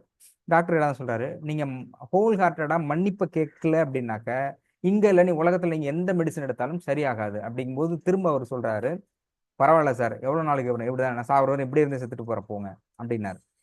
அப்போ சரிங்க போன கடைசியா சொல்லிட்டு போனாரு, மெடிசன் கொடுத்து தானே சார் சரி பண்ணுவாங்க, மெடிசன் கொடுத்துருங்க, அதான் நான் உங்களுக்கு பணம் கொடுக்குறேன், அது ஒருவேளை எவ்வளோன்னு சொன்னா கூட நான் கொடுத்துட்றேன், இல்லை டைம் கூட எடுத்துக்கங்க, இதை ப்ரிப்பேர் பண்றது 6 மாசம் அப்படின்னா கூட எடுத்துங்க, நான் பொறுமையா இருந்து கூட வாங்கிக்கிறேன் அப்படின்னாரு. சரி நான் சொல்றேன்னு அனுப்பிட்டாரு. அப்புறம் சார் சொல்றாரு, மன்னிப்பு கேட்காமல் ஒரு டிசீஸ்ங்கிறது சரியாகாது. அடிப்படை இங்க உள்ள தத்துவம், கர்ம ரீதியான தத்துவம், மற்ற டிசீஸ்லாம் சரியாகுது. சிலதுல மற்ற ஹாஸ்பிட்டலுக்கு போறாங்க, மன்னிப்புலாம் யாருமே கேட்கறது இல்லைல்ல. ஆனாலும் சரியாகுது இல்ல. அது எப்படி சரியாகுது, இது எப்படி சரியாகல அப்படின்னா, பட் இது சொல்லிடுவோம். அப்போ அவர் சொன்னார் டாக்டர், அவர் கடைசியா சொல்லிட்டு போனது, நான் இப்படியே இருந்து கூட செத்துட்டு போயிடுறேன் அப்படின்ட்டு தான் போனார். அப்புறம் சார் என்ன சொன்னாருன்னா, இவர் கடைசி வரை இப்படி தான் இருப்பார். அதான் முதல்ல என்கிட்ட சொன்னார். இவர் வந்து கர்மா வந்து அனுபவிக்கணும்னு இருக்கு, சொன்னாலும் கேட்க மாட்டாரு, நம்ம கொடுத்தாலும் அதை ஃபாலோ பண்ண மாட்டாரு. அப்படிங்கும்போது கொடுக்கறதும் வேஸ்ட். இல்லைன்னா இப்படி பண்ணியிருந்திருக்கலாம். ஒரு 3 லட்சம் கொடுங்க, சரி 3 லட்சம் கொடுங்க. அவர் வந்து அது ரொம்ப தெளிவா இருக்காரு. 3 லட்சம் கொடுக்குறேன், இதுல 100% சரியாகும்னு நம்பிக்கை இல்லை. ஏன்னா இது லட்சக்கணக்கில் நான் எவ்வளவு செலவு பண்ணிலாம் பார்த்துட்டேன், எதுவும் சரியாகல. இது ட்ரை பண்றேன், பட் ஒருவேளை சரியாகலைன்னா அதுக்காக நான் ஃபெடப் ஆக மாட்டேன். ஏன்னா இது தெரியுது சரியாகாம ஒரு வியாதி அப்படிங்கிறது எனக்கே நல்லா தெரியுது. அப்படி சரியாகலைன்னா கூட அதை பத்தி பெரிய விஷயம் ஒன்றும் இல்லை சார், நான் அதை பத்தி பெருசா எடுத்துக்க மாட்டேன் அப்படின்னு சொன்னார். ஆனாலும் கூட சரியாகல. இன்னும் ஒரு 2 3 தடவை ஃபோன் பண்ணி கேட்டப்போ அவர் சொன்னார், ரொம்ப கஷ்டமா தான் சார் இருக்குன்னாரு. அப்போ இங்க நம்ம சொல்ற விஷயங்கள் என்ன, அந்த மன்னிப்பு என்பது எந்த அளவுக்கு முக்கியத்துவம் வாய்ந்தது, நன்றி உணர்வு என்பது எந்த அளவுக்கு முக்கியத்துவம் வருது, இறைக்கட்டு சட்டங்கள் 18 சொல்ற அது எந்த அளவுக்கு முக்கியத்துவம் வாய்ந்தது, மன ரீதியாக நீங்கள் கேட்கின்ற பொழுது மாறாது எதுவும் மாற்ற முடியும் அப்படிங்கிற இந்த சிந்தனையோடு நிறைவு செய்கிறேன். சீஃப் டாக்டர் வந்துட்டாங்க. Continue the session.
அனைவருக்கும் வணக்கம். நேற்று கிளாஸ்க்கு வர முடியல, இன்னைக்கும் லேட்டாக வந்திருக்கோம். சித்தர்கள் வந்ததுனால கொஞ்சம் அவங்க கூட இருக்கிறதுனால கொஞ்சம் வர முடியாது, தயவு செஞ்சு மன்னிக்கணும் எல்லாரும். இப்போ தான் கிளம்புனாங்க, வந்தோம். நேற்றும் ஃபுல்லாக வர முடியல. உங்களை விட அவங்க தான் ரொம்ப அக்கறையாக இருக்காங்க. அதாவது நீங்கள் உங்கள் ப்ராப்ளத்தை, வாழ்க்கையில் உங்கள் பிரச்சனையை, உங்கள் கஷ்டங்களை, உங்களோட நோய்களை போக்குவதுக்கு நீங்கள் என்ன எஃபர்ட் போடுறீங்களோ, நீங்கள் என்ன முயற்சி பண்ணுறீங்களோ, நீங்கள் எந்த அளவுக்கு ட்ரை பண்ணுறீங்களோ, இதை விட சித்தர்களும் இறைவனும் ரொம்ப ரொம்ப ரொம்ப ஷைன் பண்ணி பண்ணுறாங்க. அதை நீங்கள் தான் உணர்வதில்லை. நீங்கள் இல்லை, பொதுவாகவே மக்கள் இறைவன் நம்மளை சோதிக்கிறான், நம்மளை கஷ்டம் கொடுக்குறான் அப்படின்னு நினைக்கிறாங்க. இறைவனும் சித்தர்களும் உங்களை விட ரொம்ப இன்டென்சிவாக உங்களுக்கு நல்லா இருக்கணும், சந்தோஷமாக இருக்கணும், ஹாப்பியாக இருக்கணும் தான் முயற்சி பண்ணுறாங்க. பட்டு பொதுவாக மக்கள், இன்க்ளூடிங் யூ, உங்களையும் சேர்த்து பொதுவாக மக்கள் யாரும் சரியாக பயன்படுத்திக்கிறதில்ல. அதான் விஷயம். அது என்ன பண்ணுறதுன்னு இறைவன் ரொம்ப தீவிரமாக எல்லாருக்குமே பண்ணிட்டு இருக்காரு, அனுகிரகம் பண்ணிட்டு தான் இருக்காது. ஆனால் நம்ம என்ன பண்ணுறோம், அனுகிரகத்தை இப்படி வாங்காமல் இப்படி வச்சுக்கிறோம் கையை. அப்புறம் இறைவன் அனுகிரகம் பண்ணலை, எப்படின்னா ரிசீவிங் பொசிஷனில் இருக்கும் இல்லையா. இறைவா கொடு, கேளு, கொடு, பண்ணு அப்படின்னு சொல்லி கேட்குறோம். பட் ரிசீவிங் பொசிஷனில் வைக்கிறோம். ஆனால் கையை நாம் எப்படி வச்சுக்கிறோம், இப்போ நான் எப்படி வச்சுருக்கேன், ரிசீவிங் பொசிஷன் இப்படி வைக்கிறது இல்லை, இப்படி வச்சுக்க வேண்டியது. அப்புறம் இறைவன் கொடுக்கல, அருள் புரியல, நான் என்ன பண்ணுறேன்னு புலம்ப வேண்டியது. இதுதான் எல்லாருமே பண்ணுறது. நம்ம குரூப்பில் இருக்க பீப்புளோ, சோசியல் மீடியாவில் பார்க்குற பீப்புள் மட்டும், பொதுவாகவே மக்கள் நிறைய இப்படி தான் பண்ணிட்டு இருக்காங்க. தப்பு தப்பாக பண்ண வேண்டியது, காலையிலேருந்து நைட் படுக்கிற வரைக்கும் சரி, தூக்கத்துலையும் சரி, எல்லாமே தப்பு பண்ண வேண்டியது. பட் எனக்கு இது கிடைக்கல, இது கிடைக்கல, இது கிடைக்கலன்னு சொல்லிட்டு இருக்கணும். இந்த மனிதனுடைய இயல்பு அந்த காலத்து இந்த காலம் வரைக்கும் அப்படிதான் இருக்கு. எல்லா யுகங்கள்லையுமே அப்படிதான் இருக்கு. கலியுகத்துலையும் அப்படிதான் இருக்கு. பட் இப்போ வந்து அது ரொம்ப அதிகமா இருக்கு. ரொம்ப ரொம்ப அதிகமா இருக்கு. இப்போ வாழ்க்கையில எல்லாருக்கும் ஏதோ ஒரு பிரச்சனை இருக்கும். ஒரு பிரச்சனை இல்ல, பல பிரச்சனைகள் இருக்கு. கையில கிறிஸ்டல் இருந்து கையில கிறிஸ்டல் இருக்கும் பொழுது யாருக்காவது பணம் கொடுத்துருக்காங்க அப்படின்னா பரவாயில்ல. கையில கிறிஸ்டல் கிடையாது, இறைவன் சொல்றது கேட்கறது கிடையாது, பணம் கொடுத்தேன் வரல என்ன வேண்டி. சரி, ஓகே. கையில கிறிஸ்டல் இருந்து ஒரு பொண்ணையோ மாப்பிளையோ ஃபிக்ஸ் பண்றது இல்லை. இவங்க ஒரு ஸ்டேட்டஸ் பார்க்கறது, படிச்சிருக்கானா, வீடியோ வாசல் இருக்கா, சொந்த பந்தம் இருக்கா அப்படின்னு சொல்லிட்டு இவங்க ஒரு ஸ்டேட்டஸ் பார்த்து கல்யாணம் பண்ண வேண்டியது பொண்ணை. அதே மாதிரி இவங்க ஒரு ஸ்டேட்டஸ் பார்த்து பையனை கல்யாணம் பண்ணி கொடுக்க வேண்டியது, பொண்ணை கல்யாணம் பண்ணி கொடுக்க வேண்டியது. அப்புறம் வந்து டைவர்ஸ் வந்து நிற்க வேண்டியது. டைவர்ஸு, இது செட் ஆகலை அப்படின்னு சொல்லி நீங்களாம் சம்மதப்பட்டு, அது லவ் மேரேஜாக இருக்கட்டும், அரேஞ்ச் மேரேஜாக இருக்கட்டும், சம்மதப்பட்டு தானே பண்ணுறீங்க. சம்மதப்பட்டு தானே பண்ணுறீங்க. எல்லாம் சம்மதப்பட்டு பண்ணிவிட்டு அப்புறம் இல்லை நான் டைவர்ஸ்ன்னு வேண்டியது. அப்புறம் இதுக்கு டைவர்ஸ் பண்ணணும்னு வேண்டியது. டைவர்ஸ் எல்லாம் வேண்டாம் பண்ணக்கூடாது அப்படின்னு சொன்னால் டாக்டர் மேலே காய் விட்டுற வேண்டியது. காய், அவர் சரியில்லை, அவர் வேஸ்ட்டு, எங்கள் கஷ்டம் எங்களுக்கு தான் தெரியும், டாக்டருக்கு என்ன தெரியுமா, அவர் பாட்டு உட்காந்து சொல்லிடுறாரு டைவர்ஸ் எல்லாம் பண்ணக்கூடாது, டைவர்ஸ் கொடுக்கக்கூடாது, டைவர்ஸ் வாங்கக்கூடாதுன்னு சொல்லிடுறாரு. அப்படின்னு டாக்டர்கிட்ட காய் விட்டுட்டு போயிட வேண்டியது. யார் தப்பு? கிறிஸ்டல் கையில் வச்சிருந்து நீங்கள் ஒரு மாப்பிள்ளையோ பொண்ணை செலக்ட் பண்ண தப்பு ஆகாது, தப்பே ஆகாது, கரெக்டாக இருக்கும். யாரா அவன் சொன்னா இவன் சொன்னா அவன் பண்ணான் இவன் பண்ணான்னு சொல்லிட்டு லட்சக்கணக்கில் பொண்ணு இன்வெஸ்ட் பண்ணி கடங்காரம் ஆகிட வேண்டி. கடன் தீர்க்க முடியல, பதில் சொல்ல முடியல, வட்டி கட்ட முடியல, நிறைய கஷ்டம், முடியல. கையில கிறிஸ்து இருந்தா அந்த மாதிரி தப்பு பண்ண மாட்டீங்க. நேற்று ஒரு சகோதரர் சொன்னாரு, ஓகே, ஒரு சகோதரர் சொன்னாரு, மதுரை அவரு, நான் வந்து கிட்னி வைக்க போறேன் சார், கிட்னி வைக்கணும் நான். ஏன் கிட்னி வைக்கிறீங்க, ஏன் எதுக்காக கிட்னி வைக்கிறீங்க? நிறைய கடன், நிறைய கடன், ஷேர் மார்க்கெட்டில் நிறைய ஷேர் பிஸ்னஸ் லாஸ் ஆகி போச்சு, நிறைய லாஸு, என்னால் சர்வை பண்ண முடியல, கடங்கான பதில் சொல்ல முடியல, என்னுடைய கிட்னி வந்து நான் விற்க போகிறேன், யாராவது தெரிஞ்சவங்க இருந்தால் சொல்லி பாருங்கள், ஒரு 40-50 லட்ச ரூபாய்க்கு விற்க முடியுமா? அதுக்கும் மேலே போனால் தான் கடன்லாம் கழிக்க முடியும். அப்போது அவ்வளோ லட்சத்துக்கு கிட்னியை விற்றாலும் கூட நான் வந்து கடனெல்லாம் தீர்க்க முடியுமான்னு டவுட்டாக இருக்கும். கொஞ்சம் ஹையஸ்ட் ரேட்டு கிடைக்குமா அப்படின்னு கேட்குறாரு. இது என்ன சொல்லுவீங்க? இதை இந்த கையில் கிறிஸ்டல் இருந்ததுன்னா, அல்ல இறைவனுடைய வழிகாட்டுதலில் கரெக்டாக ஃபாலோ பண்ணியிருந்தா இந்த மாதிரி தவறு அவர் செஞ்சிருக்க மாட்டார், இதனால குடும்பம் பாதிக்காது, என்னோட கிட்னி விற்று நான் கடன் அடைக்க போகிறேன், எனக்கு வேறு வழியே இல்லை, வழியே தெரியல அப்படின்றார். 3 மாதங்களாக அவர் வெயிட் பண்ணி நேற்று நைட்டு 10:30 மணிக்கு தான் அவர்கிட்ட பேச முடியும். அவர் வந்து டாக்டருடைய கன்சல்டேஷனுக்காக 3 மாதம் வெயிட் பண்ணுறாரு. இதோ பண்ணலான்னு பேசி நைட் 10:30 மணிக்கு தான் பேச முடியுது. பெரும்பாலும் நான் 9 மணிக்கு மேலே யார்கிட்டையும் பேச மாட்டேன். ஆஃப்டர் 9 o'clock யார்கிட்டையும் பேச மாட்டேன். 9 to 9 தான் பெரும்பாலும் பேசுவேன். நேற்று வேற வழியே இல்லை, ரொம்ப எமர்ஜென்சியில் இருக்கிறாருன்னு சார் சொன்னதுனால நைட் 10:30 மணிக்கு உட்காந்து பேசணும். மனசு கஷ்டமாக தான் இருக்கு. சார் மாதிரி லாஸ் ஆகிட்டேன் சார், ரொம்ப கஷ்டப்படுறேன் சார்ன்னு சொல்லும்போது மனசுக்கு ரொம்ப கஷ்டமாக தான் இருக்கு. ஆனால் ஏன் அப்படி ஒரு நிலைமை உருவாக்குறாங்க? ஒன்று கையில் கிறிஸ்டல் இருந்தால் அப்படி பண்ணியிருக்க மாட்டார், கடவுளுடைய கைடன்ஸ் சரியாக ஃபாலோ பண்ண அப்படி பண்ண மாட்டார், ஏதோ பண்ணிட்டார். இதுதான் டைவர்ஸ் கேஸ்லையும் இப்படி தான். கொடுத்த பணம் வரல, பொண்ணுக்கு கல்யாணம் ஆகலை, பையனுக்கு கல்யாணம் ஆகலை. ஏன் பையனுக்கு பொண்ணு கல்யாணம் ஆகலை? தோஷங்கள் இருக்குது, ஏதோ ஒரு தப்பு பண்ணியிருப்போம். இப்போ இல்லை, பாஸ்ட் லைஃப்பில் தெரியலை. கிறிஸ்டல் கையில் இருந்திருந்தா அவன் தப்பை பண்ண மாட்டாங்க, இறைவனுடைய வழிகாட்டுகளை ஃபாலோ பண்ணால் தப்பு பண்ண மாட்டாங்க. இது நம்ம ரெண்டையும் விட்டுறோம். பொண்ணுக்கு கல்யாணம் ஆகலை, பையனுக்கு கல்யாணம் ஆகலை, ஏஜ் ஆகி போச்சு, நிறைய பிரச்சனை. ஒருத்தருக்கு ஒரு பிரச்சனை லிஸ்ட்டு போட்டால் பெரிய லிஸ்ட்டாக வரும். 2 தான். நாம் பல முறை சொல்லியிருக்கோம், பல வகுப்புகளில் சொல்லியிருக்கோம், பல வீடியோவில் சொல்லியிருக்கோம். ஆசையே துன்பத்திற்கு காரணம்.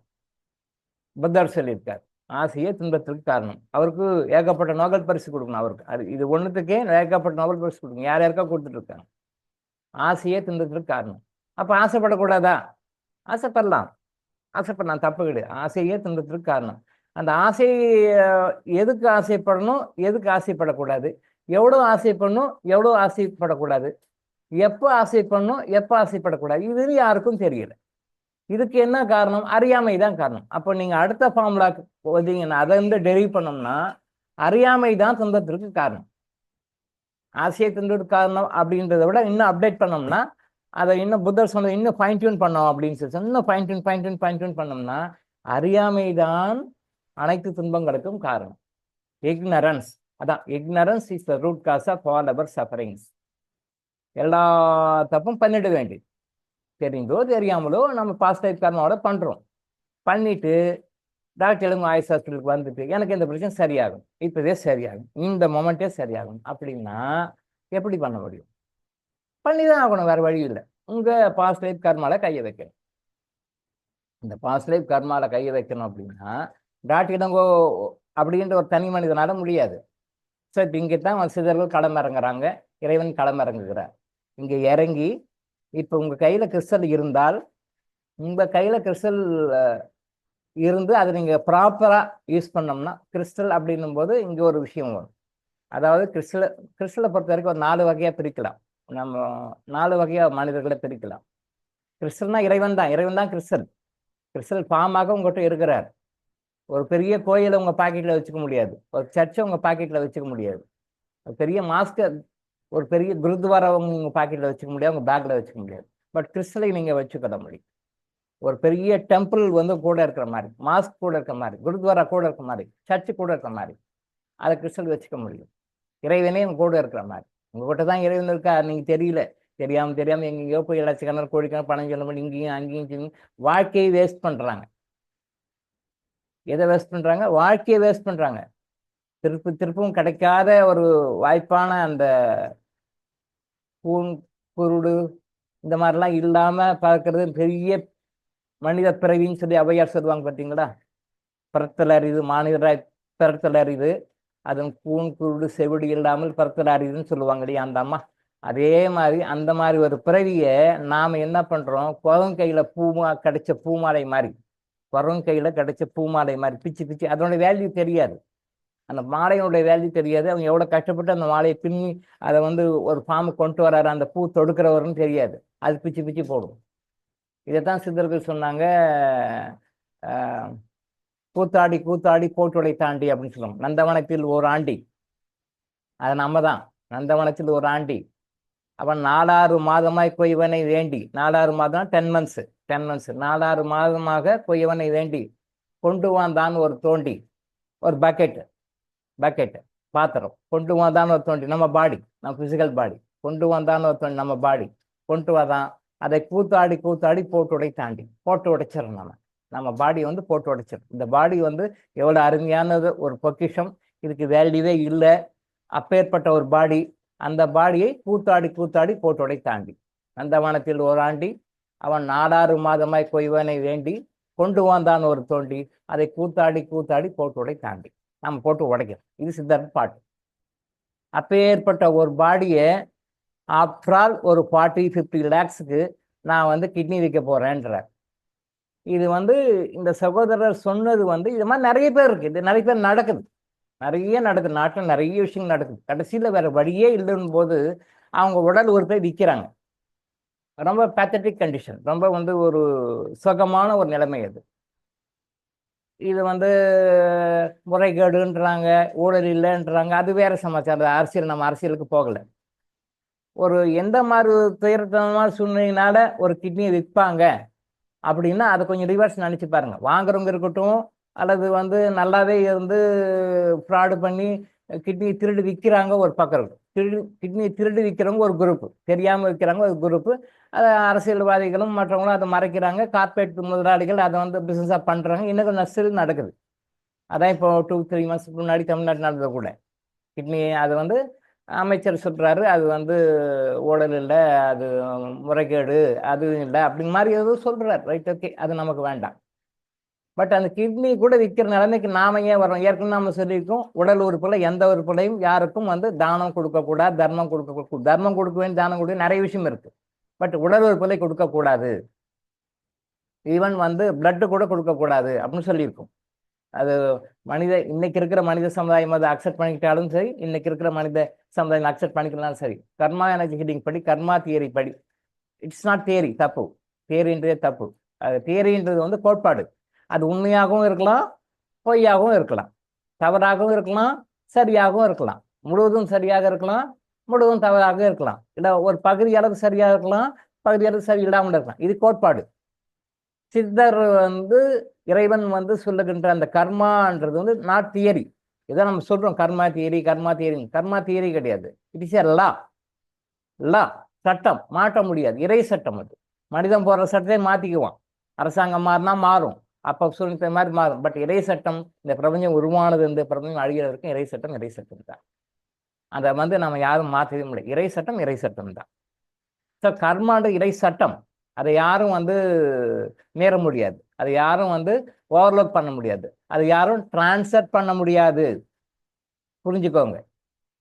கர்மாவை வந்து டிரான்ஸ்ஃபர் பண்ணலாம். என் கர்மாவை அவங்க வாங்கிக்கினாங்க, அவங்க கர்மாவை இவங்க வாங்கிக்கினாங்க அப்படின்னு சொல்லுவாங்க. சில பேர் சொல்லுவாங்க. அந்த கர்மாவை வாங்கிறதுக்கும் டேர்ம்ஸ் அண்ட் கண்டிஷன் அப்ளை பண்ணணும். அது டேர்ம்ஸ் அண்ட் கண்டிஷன் அப்ளை பெருசாக போடுவாங்க. கடைசியில் கீழே டேர்ம்ஸ் அண்ட் கண்டிஷன் அப்ளைன்னு போடுவாங்க. அந்த ஒரு பாயிண்ட் வச்சு அடிச்சுடுவாங்க எல்லாமே. பொதுவாக கமர்ஷியலாக மார்க்கெட்டில் இப்போ ட்ரெண்டு இப்படி தான். நீங்கள் ஏதாவது ஒன்று போட்டிங்கன்னா எல்லாம் ஓகே கடைசியில் நீங்கள் ஏதாவது கிளைம் பண்ண போனீங்கன்னா டேர்ம்ஸ் அண்ட் கண்டிஷன் அப்ளைன்னு சொல்லி போட்டு உங்களை மடக்கி விட்டுருவான். இல்லை சார் இப்படி தான் சார் நடுவான். ஸோ அப்போ அந்த கர்மாவை வந்து யாருமே யாருக்கும் மாற்ற முடியாதுன்னு நல்லா புரிஞ்சுக்கோங்க. சித்தர்களும் இறைவனும் மனது வைத்தால் மட்டுமே கொஞ்சம் கர்மாவை டிரான்ஸ்ஃபர் பண்ண முடியும். அந்த கர்மாவை டிரான்ஸ்ஃபர் பண்ணும்பொழுது அது எகெயின்ஸ்ட் நேச்சுரலா, பட் இருந்தாலும் ஸ்பெசிஃபிக்காக அந்த கர்மாவை டிரான்ஸ்ஃபர் பண்ணும்போது கொஞ்சம் அதை யாரும் மாத்துறாங்களோ மாத்துறவங்களுக்கு அந்த கர்மா எனர்ஜி கொஞ்சமாவது வரும். பேட் கர்மா கொஞ்சம் வரும். இதுலேருந்து யாரும் மாற்றவே முடியாது. நீங்கள் நல்லா நோட் பண்ணீங்கன்னா தெரியும். பிராணிக் ஹீலர்ஸ் பார்த்தீங்கன்னா தெரியும். ரைக்கி ஹீலர்ஸ் பார்த்தீங்கன்னா தெரியும். தென் ஓரளவு இந்த எனர்ஜி ஹீலர்ஸ் எல்லாம் யாராவது இருக்காங்களோ, யாராவது உங்களோட வாழ்க்கையில் அனுபவப்பட்டவங்க தான் அவங்களுக்கும் தெரியும். அவங்க சம்மந்தப்பட்டவங்களுக்கும் தெரியும். நீங்கள் யாருக்காவது ட்ரீட்மெண்ட் கொடுத்தீங்கன்னா அவங்களுடைய நெகட்டிவ் இவங்களுக்கு சத்தியமாக வரும். அல்லது யாரும் எஸ்கேப் ஆகவே முடியாது. பிகாஸ் அது இறை சட்டம். ஒருத்தருடைய கர்மாவை இன்னொருத்தர் டிரான்ஸ்ஃபர் பண்ண முடியாது. ஒருத்தருடைய கர்மாவை அவங்க தான் அனுபவிச்சாங்க. யாராக இருந்தாலும் நான் பல வீடியோஸ் சொல்லியிருக்கேன், பல கிளாஸ்லையும் சொல்லியிருக்கேன். அப்பாவாக இருந்தாலும், பிள்ளையாக இருந்தாலும், மகனாக இருந்தாலும், மகளாக இருந்தாலும், எந்த உறவுகளாக இருந்தாலும், கணவனாக இருந்தாலும், மனைவி இருந்தாலும், அவங்கவுங்க கர்மாவை அவங்க தான் அனுபவிச்சாங்க. அடுத்தவங்க கர்மாவை யாரும் டிரான்ஸ்ஃபர் பண்ண முடியும். நான் உறவு, நான் அப்பா, நான் அம்மா, நான் அண்ணன், நான் தங்கச்சி, பெத்த புள்ள அப்படின்னா யாரும் அதை மாற்ற முடியாது. அட்லீஸ்ட் 0.001% அப்படி மாற்றணும்னா இறைவனும் சித்தர் பெருமக்களும் மனசு வச்சா கொஞ்சம் பண்ணலாம். அதில் அது 1% யாராவது அதை அனுபவிச்சாங்க. யாராக இருந்தாலும் இதை ப்ராக்டிக்கலாக ரேக்கி ஹீலர்ஸ் ஃபீல் பண்ணலாம், பிராணிக் ஹீலர்ஸ் ஃபீல் பண்ணலாம். வேற அக்குபஞ்சர் அக்குப்ரெஷரில் கூட அவங்க நீங்கள் டச் பண்ணிங்கனாலே போதும். அவங்களுடைய நீங்கள் டச் பண்ணாலே போதும், அவங்க எனர்ஜி வந்து உங்களுக்கு ட்ரான்ஸ்ஃபர் ஆகும். அப்போ கிட்டத்தட்ட இது வரைக்கும் நாம் வந்து ஃபிசிக்கலாக எபோவ் ஒரு 50,000 மேலே பண்ணியிருக்கேன். ஃபிசிக்கல் மீன்ஸ் தொட்டு பார்த்து நேரில் பார்க்குறோம். இன்விசிபிளாக கிட்டத்தட்ட 3 லட்சம் பேருக்கு மேலே நம்ம ஹீலிங் கொடுத்துருக்கோம். இன்விசிபிளாக பார்க்காம அவங்க யாரும் எனக்கு தெரியாது, நான் யாருன்னு அவங்களுக்கு தெரியாது, ஹீலிங் கொடுத்துருக்கோம். அப்போ கிட்டத்தட்ட 3.5 லட்சம் பேருக்கு ஹீலிங் கொடுத்துருக்கோம். அப்படின்னா அவரோட நெகட்டிவ் எனர்ஜி எனக்கு வருமா வராதா? என்னதான் குறைச்சி வந்தாலும் வரும். அதை நம்ம அக்செப்ட் பண்ணிக்குவோம். அதை அக்செப்ட் பண்ணிக்க யாருக்குமே தெரியாது. பட் அது எனக்கு வரும். சித்தர்களுடைய கருணையினாலும் இறைவனுடைய கருணையினாலும் அதை நான் இப்போ கூட ஸ்டில் நான் இன்னைக்கு கூட நம்ம சப்ரைட் தான் இருக்கும். பட் அது எதுக்காக? மற்றவங்களுடைய கஷ்டத்தை வந்து அதை நாம் போக்குகின்ற பணியில் இருக்கும் பொழுது அது வந்து யார் செய்தாலும், டாக்டர் இளங்கோ செய்தாலும் சரி, யார் பண்ணாலும் சரி, அவங்களுக்கு கண்டிப்பாக வரும். அது எனக்கும் வரும். அதை நாம ஏற்றுக்கோ அக்செப்ட் பண்ணிக்கலாம். அதை பண்ணிக்கிட்டு நம்ம செய்யணும். அதர்வைஸ் நான் எதுவுமே பாதிக்க மாட்டேன், செய்ய மாட்டேன்னா அடுத்தவங்களுடைய சர்வீஸ் பண்ண முடியாது, அடுத்தவங்களுடைய கஷ்டத்தை துடைக்க முடியாது, எடுக்க முடியாது. எந்த கஷ்டமா இருந்தாலும் எதுவாக இருந்தாலும் டியூ டு கர்மாவோட வருது. உங்களை கர்மாவை போக்குவரத்துக்கு யார் வராங்களோ, யார் இருக்கிறாங்களோ அவங்களுக்கு அது கொஞ்சமாவது வரும். அது இறைவனாக இருந்தாலும் சரி, சித்தர்களாக இருந்தாலும் சரி, டாக்டர் இளங்கோவாக இருந்தாலும் சரி, எந்த ஹீலர்ஸ் யாராக இருந்தாலும் சரி, ஜோதிடர்களாக இருந்தாலும் கூட, ஜோதிடர்களுக்கும் கூட நல்லா சென்சிட்டிவாக நோட் பண்ணாங்கன்னா தெரியும். அவங்க கிட்ட வரவங்க எல்லாம் யார் வருவாங்க? நல்லா இருக்கிறவங்க யாரும் வரமாட்டாங்க. கெட்டு போய் கஷ்டப்பட்டு நொந்து நூடுல்ஸ் ஆகி, நம்ம லோக்கல் டான்ஸ் நொந்து நூடுல்ஸ் ஆகி வேற வழியே இல்லாமல் வருவாங்க. அப்போ அவங்களுக்கு சில பரிகாரங்கள் சொல்லுவாங்க. அந்த பரிகாரங்கள் சொல்லி அவங்க வெளியே வர்றாங்க அப்படின்னும் போது, அவங்க கர்மானது வெளியே வரத்துக்கு வழிகாட்டும் போது கொஞ்சமாவது அந்த ஜோதிடர்களுக்கு அவங்களுடைய பிரச்சனைகள் வரும். இந்த ஜோதிடர்களுக்கும் சரி, மருத்துவர்களுக்கும் சரி, இந்த மாதிரி கைட் பண்றவங்களுக்கும் சரி, அவங்களுடைய கர்மாவை எப்படி போக்குறதுன்னு டெக்னிக் சித்தர்கள் சொல்றாங்க. அப்போ அந்த சித்தர்கள் சொல்ற டெக்னிக்கை கரெக்டாக ஃபாலோ பண்ணும்பொழுது கொஞ்சம் இருக்கும். பட் நிறைய அது வந்து அவாய்ட் பண்ணலாம். பட் பெரும்பாலும் அது யாரும் பண்றது இல்லைனால அதை முழு பங்கு வந்து அப்படியே பாதிக்கும். ஸோ இப்போ நம்ம வந்து நீங்கள் கிறிஸ்டல்ஸ்க்கு வரீங்க, மெடிசன்ஸ்க்கு வரீங்க, நீங்கள் நினைக்கிறீங்க இன்னும் டாக்டர் ஒன்றும் கொடுக்கல, லேட் பண்ணுறாருன்னு நீங்கள் நினைக்கிறீங்க. நெகட்டிவ் தாட்ஸ் நிறைய வருது. இது இப்போ கூட நிறைய பேருக்கு இருந்து வருது, அது எனக்கு தெரியும். சரிங்க, யாராக்கிட்ட இருந்து வருது, எவ்வளோ வருது, என்ன இன்டென்சிட்டியில் வருது, என்ன நினச்சி வருதுன்னு நமக்கு தெரியும். நம்ம சொல்லிக்கிறதுல சொல்ல நேரம் இல்லை. பட் இந்த கிறிஸ்டலும் மெடிடேஷனும் உங்ககிட்ட வந்துட்டா நீங்கள் என்ன பண்ணுவீங்க? மெடிசன் சாப்பிடுவீங்க, கிறிஸ்டல் யூசேஜ் பண்ணுவீங்க இல்லையா? அந்த ஒர்க்கை இங்கே தேவதைகள் பண்ணுறாங்க உங்களுக்காக. நீங்கள் என்னைக்கு வந்து உங்களுடைய ப்ராசஸ் இங்கே ஆரம்பிச்சிச்சோ, கிறிஸ்டல் ப்ராசஸ் ஆரம்பிச்சிச்சோ, மெடிசன் ப்ராசஸ் ஆரம்பிச்சோ, அப்போ இருந்து இப்போ ரெடியாக இருந்தாலும் கூட இது உங்ககிட்ட நிறைய பின்னாடி நிறைய அடுக்கி வச்சுருக்காங்க, நிறைய இருந்தாலும் கூட நீங்கள் என்ன நினைக்கிறீங்க? உங்கள் கையில் வந்துட்டா நாம் கிறிஸ்டல் யூஸ் பண்ணலாம், உங்கள் கையில் வந்துட்டா நீங்கள் மெடிசன்ஸ் யூஸ் பண்ணலாம், உங்கள் கையில் கிறிஸ்டல் கிளியரிங் மெடிசன்ஸும் மற்ற கேசியம்ஸும் கர்மா கிளியரிங் மெடிசன்ஸும் வந்துட்டா நம்ம எல்லாம் யூஸ் பண்ணிக்கலாம்னு நினைக்கிறீங்க. உண்மைதான், தவறு கிடையாது. பட் நீங்கள் யூஸ் பண்ணுறத விட இங்கே அதிகமாக இங்கேருந்து டெய்லி எனர்ஜி உங்களுக்கு கொடுக்கப்படுகிறது. இது ஸ்டில் தான். இப்போ கூட நான் இங்கே வந்துட்டேன், இங்கே மேலேருந்து எனர்ஜி போயிட்டு இருக்கு, கொடுத்துட்ருக்காங்க, தேவைகள் கொடுத்துட்ருக்காங்க. அது ஏன் உங்கள் கையில் கொடுக்காம கொஞ்சம் லேட் பண்ணுறாங்கன்னா, இன்னமும் வந்து உங்களுக்கு அந்த அக்செப்டன்சி பவர் வந்து கொஞ்சம் குறைவாக இருக்குது, கம்மியாக இருக்குது. அந்த அக்செப்டன்சி உங்களுக்கு கிரியேட் பண்ணும்போது நீங்கள் என்ன பண்ணுறீங்க? ஓ, இன்னைக்கு நம்ம டெய்லி கொடுத்துலாம் அப்படின்னு ரெடி பண்ணி வைக்கும்போது திருப்பி கொடுக்குற ஒரு தடவை ஸ்கேன் பண்ணி பார்த்தோம்னா திருப்பி கொஞ்சம் நீங்கள் சம்பாரிச்சிக்கிறீங்க, கொஞ்சம் கிரியேட் பண்ணி நீங்கள் நெகட்டிவ் எனர்ஜி கிரியேட் பண்ணி கொண்டு வந்துடுறீங்க, நெகட்டிவ் கிரியேட் பண்ணி கொண்டு வந்துடுறீங்க, திருப்பி கொண்டு வந்துடுறீங்க. அப்போ திருப்பி ஒன்று நாம் கிளிக் பண்ணலாம். அதனால தான் கொஞ்சம் டிலே ஆகுது. அப்படியே மற்றபடி நீங்கள் கொடுத்தா உங்களுக்கு என்ன ரிசல்ட் வருமோ அது இங்கேயே கொண்டு வந்துடுறோம், இங்கேயே கொடுக்கணும், இங்கே போயிட்டு இருக்கு.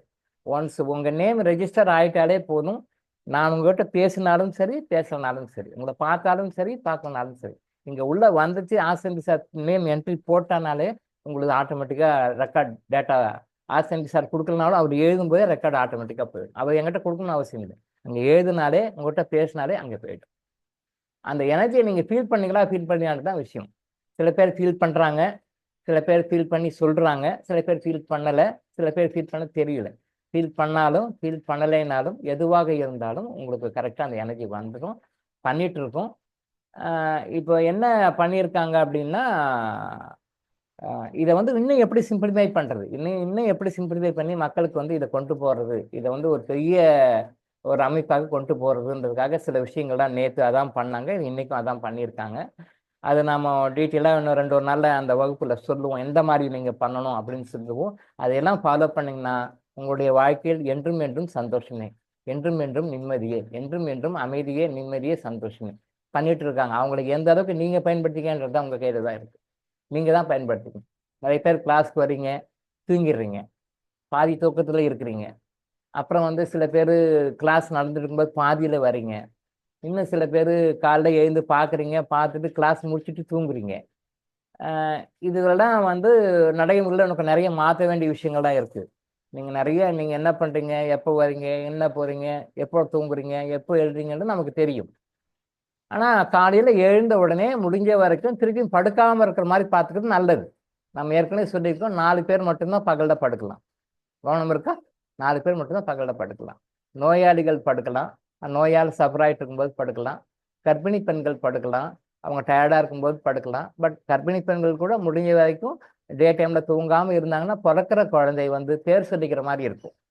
பிறக்கிற குழந்தை பேர் சொல்லிக்கிற மாதிரி இருக்கும், கௌரவமாக இருக்கும், 4 பேர்கிட்ட நல்ல பேர் வாங்குற மாதிரி இருக்கும். அந்த புள்ள பண்ணுறதுனால பெற்றவங்களுக்கும் புண்ணியம் கிடைக்கும், பெற்றவங்களுக்கும் நல்ல பேர் கிடைக்கும், அதுவும் நல்லா வாழ 4 பேருக்கு நல்ல வழிகாட்டு நல்ல இதாக பிறக்கும். குழந்தை நீங்கள் எப்படியெல்லாம் இருக்கணும்னு நினைக்கிறீங்களோ அப்படியெல்லாம் அந்த குழந்தை இருக்கும். முடிஞ்ச வரைக்கும் கர்ப்பிணி பெண்களோடு தூங்காமல் இருந்தால், பகலில் தூங்குறதுக்கும் குழந்தைக்கும் குழந்தையோட அதுக்கும் நிறைய இருக்குது. பட் இருந்தாலும் கொஞ்சம் செலவு பண்ணும், கொஞ்சம் டயர்டாக இருக்கிறதுனால கொஞ்சம் ரெஸ்ட் எடுத்துக்கலாம்னு சொல்லுது. சின்ன குழந்தைகள் தூங்கலாம், அவங்க ஏன்னா அவங்க தூக்கத்துலேயும் அவங்க வளருவாங்க. சின்ன குழந்தைகள் கூட பகலில் வந்து தூங்க தூங்க தூங்க அந்த தூக்கத்தினுடைய விகிதத்தில் எப்படி குழந்தை வளருதோ அதே மாதிரி பகலையும் தூங்கலாம். குழந்தைகளுக்கு மட்டும்தான். முதியோர்கள் தூங்கலாம், வயசானவங்க முடியலன்னு தூங்கலாம். பட் முதியோர்கள் கூட முடிஞ்ச வரைக்கும் ஹெல்த்தை கண்டிஷனாக வச்சுட்டு தூங்காமல் இருந்தால் இன்னும் பெஸ்ட்டு. அவங்களுக்கு ஒரு பர்மிஷன் கொடுக்கும் சாஸ்திரம், முதியோர்கள் தூங்கலாம், வயசான முடியல பரவாயில்ல, ரைட், ஓகே. இந்த 4 கேட்டகரி தவிர மற்ற யாருமே பகலில் தூங்கக்கூடாது. அப்போ கிளாஸ் அட்டன் பண்ணுறீங்க, தயவு செஞ்சு நைட்டில் சீக்கிரம் படுங்க. அது அது வந்து படுக்க முடியும். ஏன்னா உலகமே நைட்டு 12 மணிக்கும் 2 மணி வரைக்கும் முடிச்சுட்டு இருக்கும்போது உங்களால் மட்டும் நீங்கள் படுத்தோம்னா நடைமுறை சிக்கல்கள் நிறைய அதிகம். அது உண்மைதான், அதை நான் அக்செப்ட் பண்ணிக்கிறேன், அது நான் இல்லைன்னு சொல்லலை. நான் இருக்கேன்னா என்னுடைய சூழ்நிலை வேற, ஒருத்தரோட சூழ்நிலையும் வெவ்வேறு.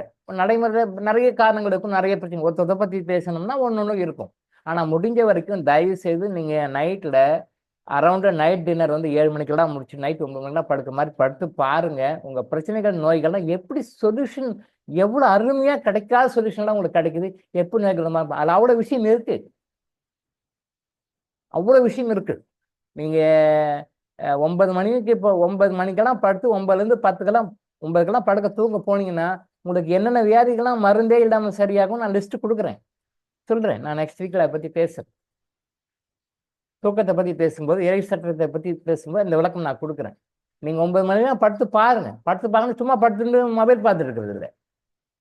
அது நான் தமாஷா கிண்டலாக சொல்லுவேன். சுண்ணாம்பு தடவுதுன்னு சொல்லுவேன். மொபைல் வந்து சுண்ணாம்பு வெத்தலை பாக்கில் சுண்ணாம்பு தடவும் பார்த்தீங்களா, அப்போல்லாம் தடவுவாங்க. இப்போ யாரும் இல்லை, அந்த பீடா வாங்கி நசுக்கு நசுக்குன்னு வாயில் போட்டு மென்று சாப்பிட்டு அந்த வெத்தலை பாக்கு போகிற பழக்கமே போயிடுச்சு. யாரோ சில பேர் தான் போடுறாங்க. சுண்ணாம்பு தான் தடவுவாங்க.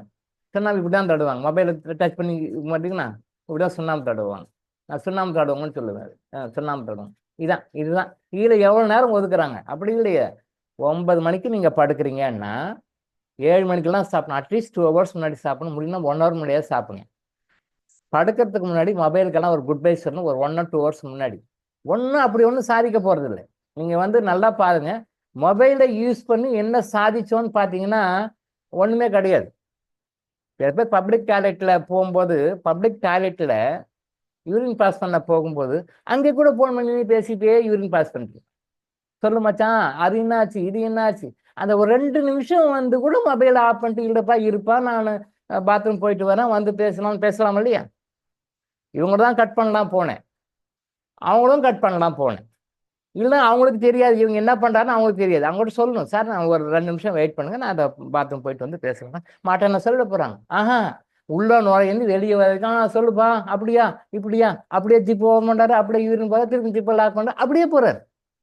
இது என்ன? இது என்ன? அப்படி வந்து அந்த ஃபோனில் 2 நிமிஷம் கூட ஸ்பெண்ட் பண்ணி முடியாத மாதிரி ஜிப்பு லாக் பண்ணுறது, ஓப்பன் பண்ணுறது, க்ளோஸ் பண்ணுறது கூட அது கூட ஒரு கையில் தான். மொபைலில் பேசிகிட்டே போகிறாரு. இது அப்படி என்ன? அப்படி போய் ராக்கெட் லான்ச் பண்ணுறாரு அவரு. கொஞ்சம் தவிட்டாக ஆர்பிட் மாறி போயிடுச்சுன்னா கோடிக்கணக்கு செலவு பண்ணலாம், வேஸ்ட்டாக போடும். அப்படியே உட்காந்து பார்த்து என்ன பண்ணுறாரு? ஒன்றுமே இல்லை. இப்படி தான் எல்லாம் பண்ணுறாங்க. முதல்ல எப்பயுமே யூரின் போகும்போதும் சரி, மோஷன் போகும்போதும் சரி, அந்த நேச்சுரல் கால்ஸை நம்ம அட்டன் பண்ணும்போது பேசக்கூடாது, வாயை திறக்கக்கூடாது, பேசக்கூடாது. எப்போ குளிக்கும்போதும் சரி, நிறைய பேர் பாட்டு எல்லாம் குளிப்பாங்க, பாட்டு பாடிக்கிட்டே குளிப்பாங்க. அப்படி தப்போ. குளிக்கும்போது நீங்கள் எந்த தண்ணியை குளிக்கிறீங்களோ, எப்போ எந்த இடத்துல எந்த ஊரில் எந்த நாட்டில் எந்த இடத்துல குளித்தாலும் அந்த தண்ணியை வாயில் வச்சுக்கிட்டு குளிக்க ஆரம்பிக்கிறதுக்கு முன்னாடி வாயில் போட்டிங்கன்னா குளிச்சு முடிகிற வரைக்கும் அந்த டவலெல்லாம் தொடச்சி முடிக்கணும் இல்லையா, உடம்பெல்லாம் தொடச்சி முடிகிற வரைக்கும் வாயில் அந்த தண்ணி இருக்கணும். அது ஆண்களாக இருந்தாலும் சரி, பெண்களாக இருந்தாலும் சரி, விவரம் தெரிஞ்ச வரைக்கும். குழந்தைங்களுக்கு முடியாது, சின்ன குழந்தைங்களுக்கு முடியாது. கொஞ்சம் அப்புறம் வந்து வாயில் தண்ணி வச்சுக்கப்பா அப்படின்னு சொல்லி பாப்பா கிட்டேயோ தம்பிக்கிட்டேயோ சொல்லும்போது, அந்த குழந்தைகிட்ட சொல்லும்போது அதை புரிஞ்சுக்கிற அளவுக்கு எப்போ அந்த ஒரு தெளிவு வருதோ அந்த குழந்தைக்கு, அதுல இருந்து குழந்தை வாயில தண்ணி வைத்து கொள்ள வேண்டும். அந்த தண்ணியை கொஞ்ச நேரம் வாயில வச்சுக்கணும். குழந்தைங்களுக்கு மட்டும்தான் எக்ஸப்ஷன், ஏன்னா அவங்களுக்கு தெரியாது, முழுங்கிடுவாங்க. ரைட். மற்றபடி யாராக இருந்தாலும் வாயில தண்ணி வச்சுக்கிட்டு நீங்க குளிச்சீங்க அப்படின்னு சொல்லி சொன்னா நிறைய வியாதிகள் தடுக்கப்படும், வராமல் தடுக்கப்படும். இங்க வந்த பிறகு விடுறது கிடையாது, நிறைய வியாதிகள் வராமல் தடுக்கப்படும். இது எத்தனை பேருக்கு தெரியும்? யாருக்குமே தெரியாது. சித்தர்கள் மட்டும்தான் இது சொல்லியிருக்காங்க. குளிக்கும் பொழுது வாயில் நீங்க வந்து பாத்ரூம்ல குளிச்சாலும் சரி, ஆத்துல குளிச்சாலும் சரி, கடல்ல குளிச்சாலும் சரி, எங்க குளிச்சாலும் அந்த தண்ணியை கொஞ்ச நேரம் வாயில வச்சுக்கணும். அது உப்பாக இருந்தாலும் சரி, எந்த டேஸ்ட் வாயில வச்சு நீங்க குளிச்சீங்கன்னா நன்மைகள் மட்டுமே கிடைக்கும், கெடுதல்கள் கிடைக்காது. உங்க பாடியிலிருந்து ஒரு எனர்ஜி வெளியே போகும், அது போகாது, நின்றுடும். நம்ம பாடியில் நாம டெரிவ் பண்ண எனர்ஜி வெளியே போகாது, நின்றுடும். அதே மாதிரி யூரின் போகும்போதும் மோஷன் போகும்போதும் நேச்சுரல் கால்ஸ் அட்டன் போகும்பொழுது எந்த காந்தோடு பேசக்கூடாது. பேசாம இந்த பல்லு இருக்கு இல்லையா, ஜாஸ் இருக்கு இல்லையா, அதை வந்து சேர்த்து வச்சுக்கணும். கேப் விடக்கூடாது. பாருங்க, இப்படி இருக்கும் இல்லையா, இப்படி இருக்கணும். பல்லை வந்து சேர்த்து வச்சுக்கணும். அப்படி பண்ணும்பொழுது என்னன்னா, யூரின் பாஸ் பண்ணும்போதும் மோஷன் பாஸ் பண்ணும்போது நம்ம பாடிந்து சில எனர்ஜி கொஞ்சம் போகும், நம்ம சேர்த்து வச்ச எனர்ஜி கொஞ்சம் போகும். அது போகாத அரெஸ்ட் பண்ணிக்கும். அது போகாத அரெஸ்ட் பண்ணிக்கும். கரெக்டாக அப்படி அரெஸ்ட் பண்ணிக்கும். அப்போ நீங்கள் அந்த யூரின் மோஷன் பாஸ் பண்ணி முடிச்ச பிறகு அப்போ நீங்கள் கேஷுவலாக வாய் டோட்டலாக முடிக்கணும், பேசக்கூடாது. அந்த பல்லு இருந்துச்சுன்னா அப்படி ஜாவோட ஜாவா அப்படி அதை கடிச்ச மாதிரி, ரொம்ப கடிச்ச மாதிரி, ரொம்ப டென்ஷனாக இல்லாமல் சும்மா கேஷுவலாக அப்படி வச்சுக்கிட்டிங்கன்னா உங்கள் பாடிந்து எனர்ஜி வெளியே போகாது, அரெஸ்ட் பண்ணிக்கும், பாடி எனர்ஜி போகாது. இது ஒரு வகையில் இது இது ஈக்குவலண்ட்டாக உங்கள் லெவலில் புரியணும் அப்படின்னு சொல்லி சொன்னால், இளமையை மீட்டு கொடுக்கும். உங்களுடைய இளமை வந்து வேஸ்ட் ஆகாது.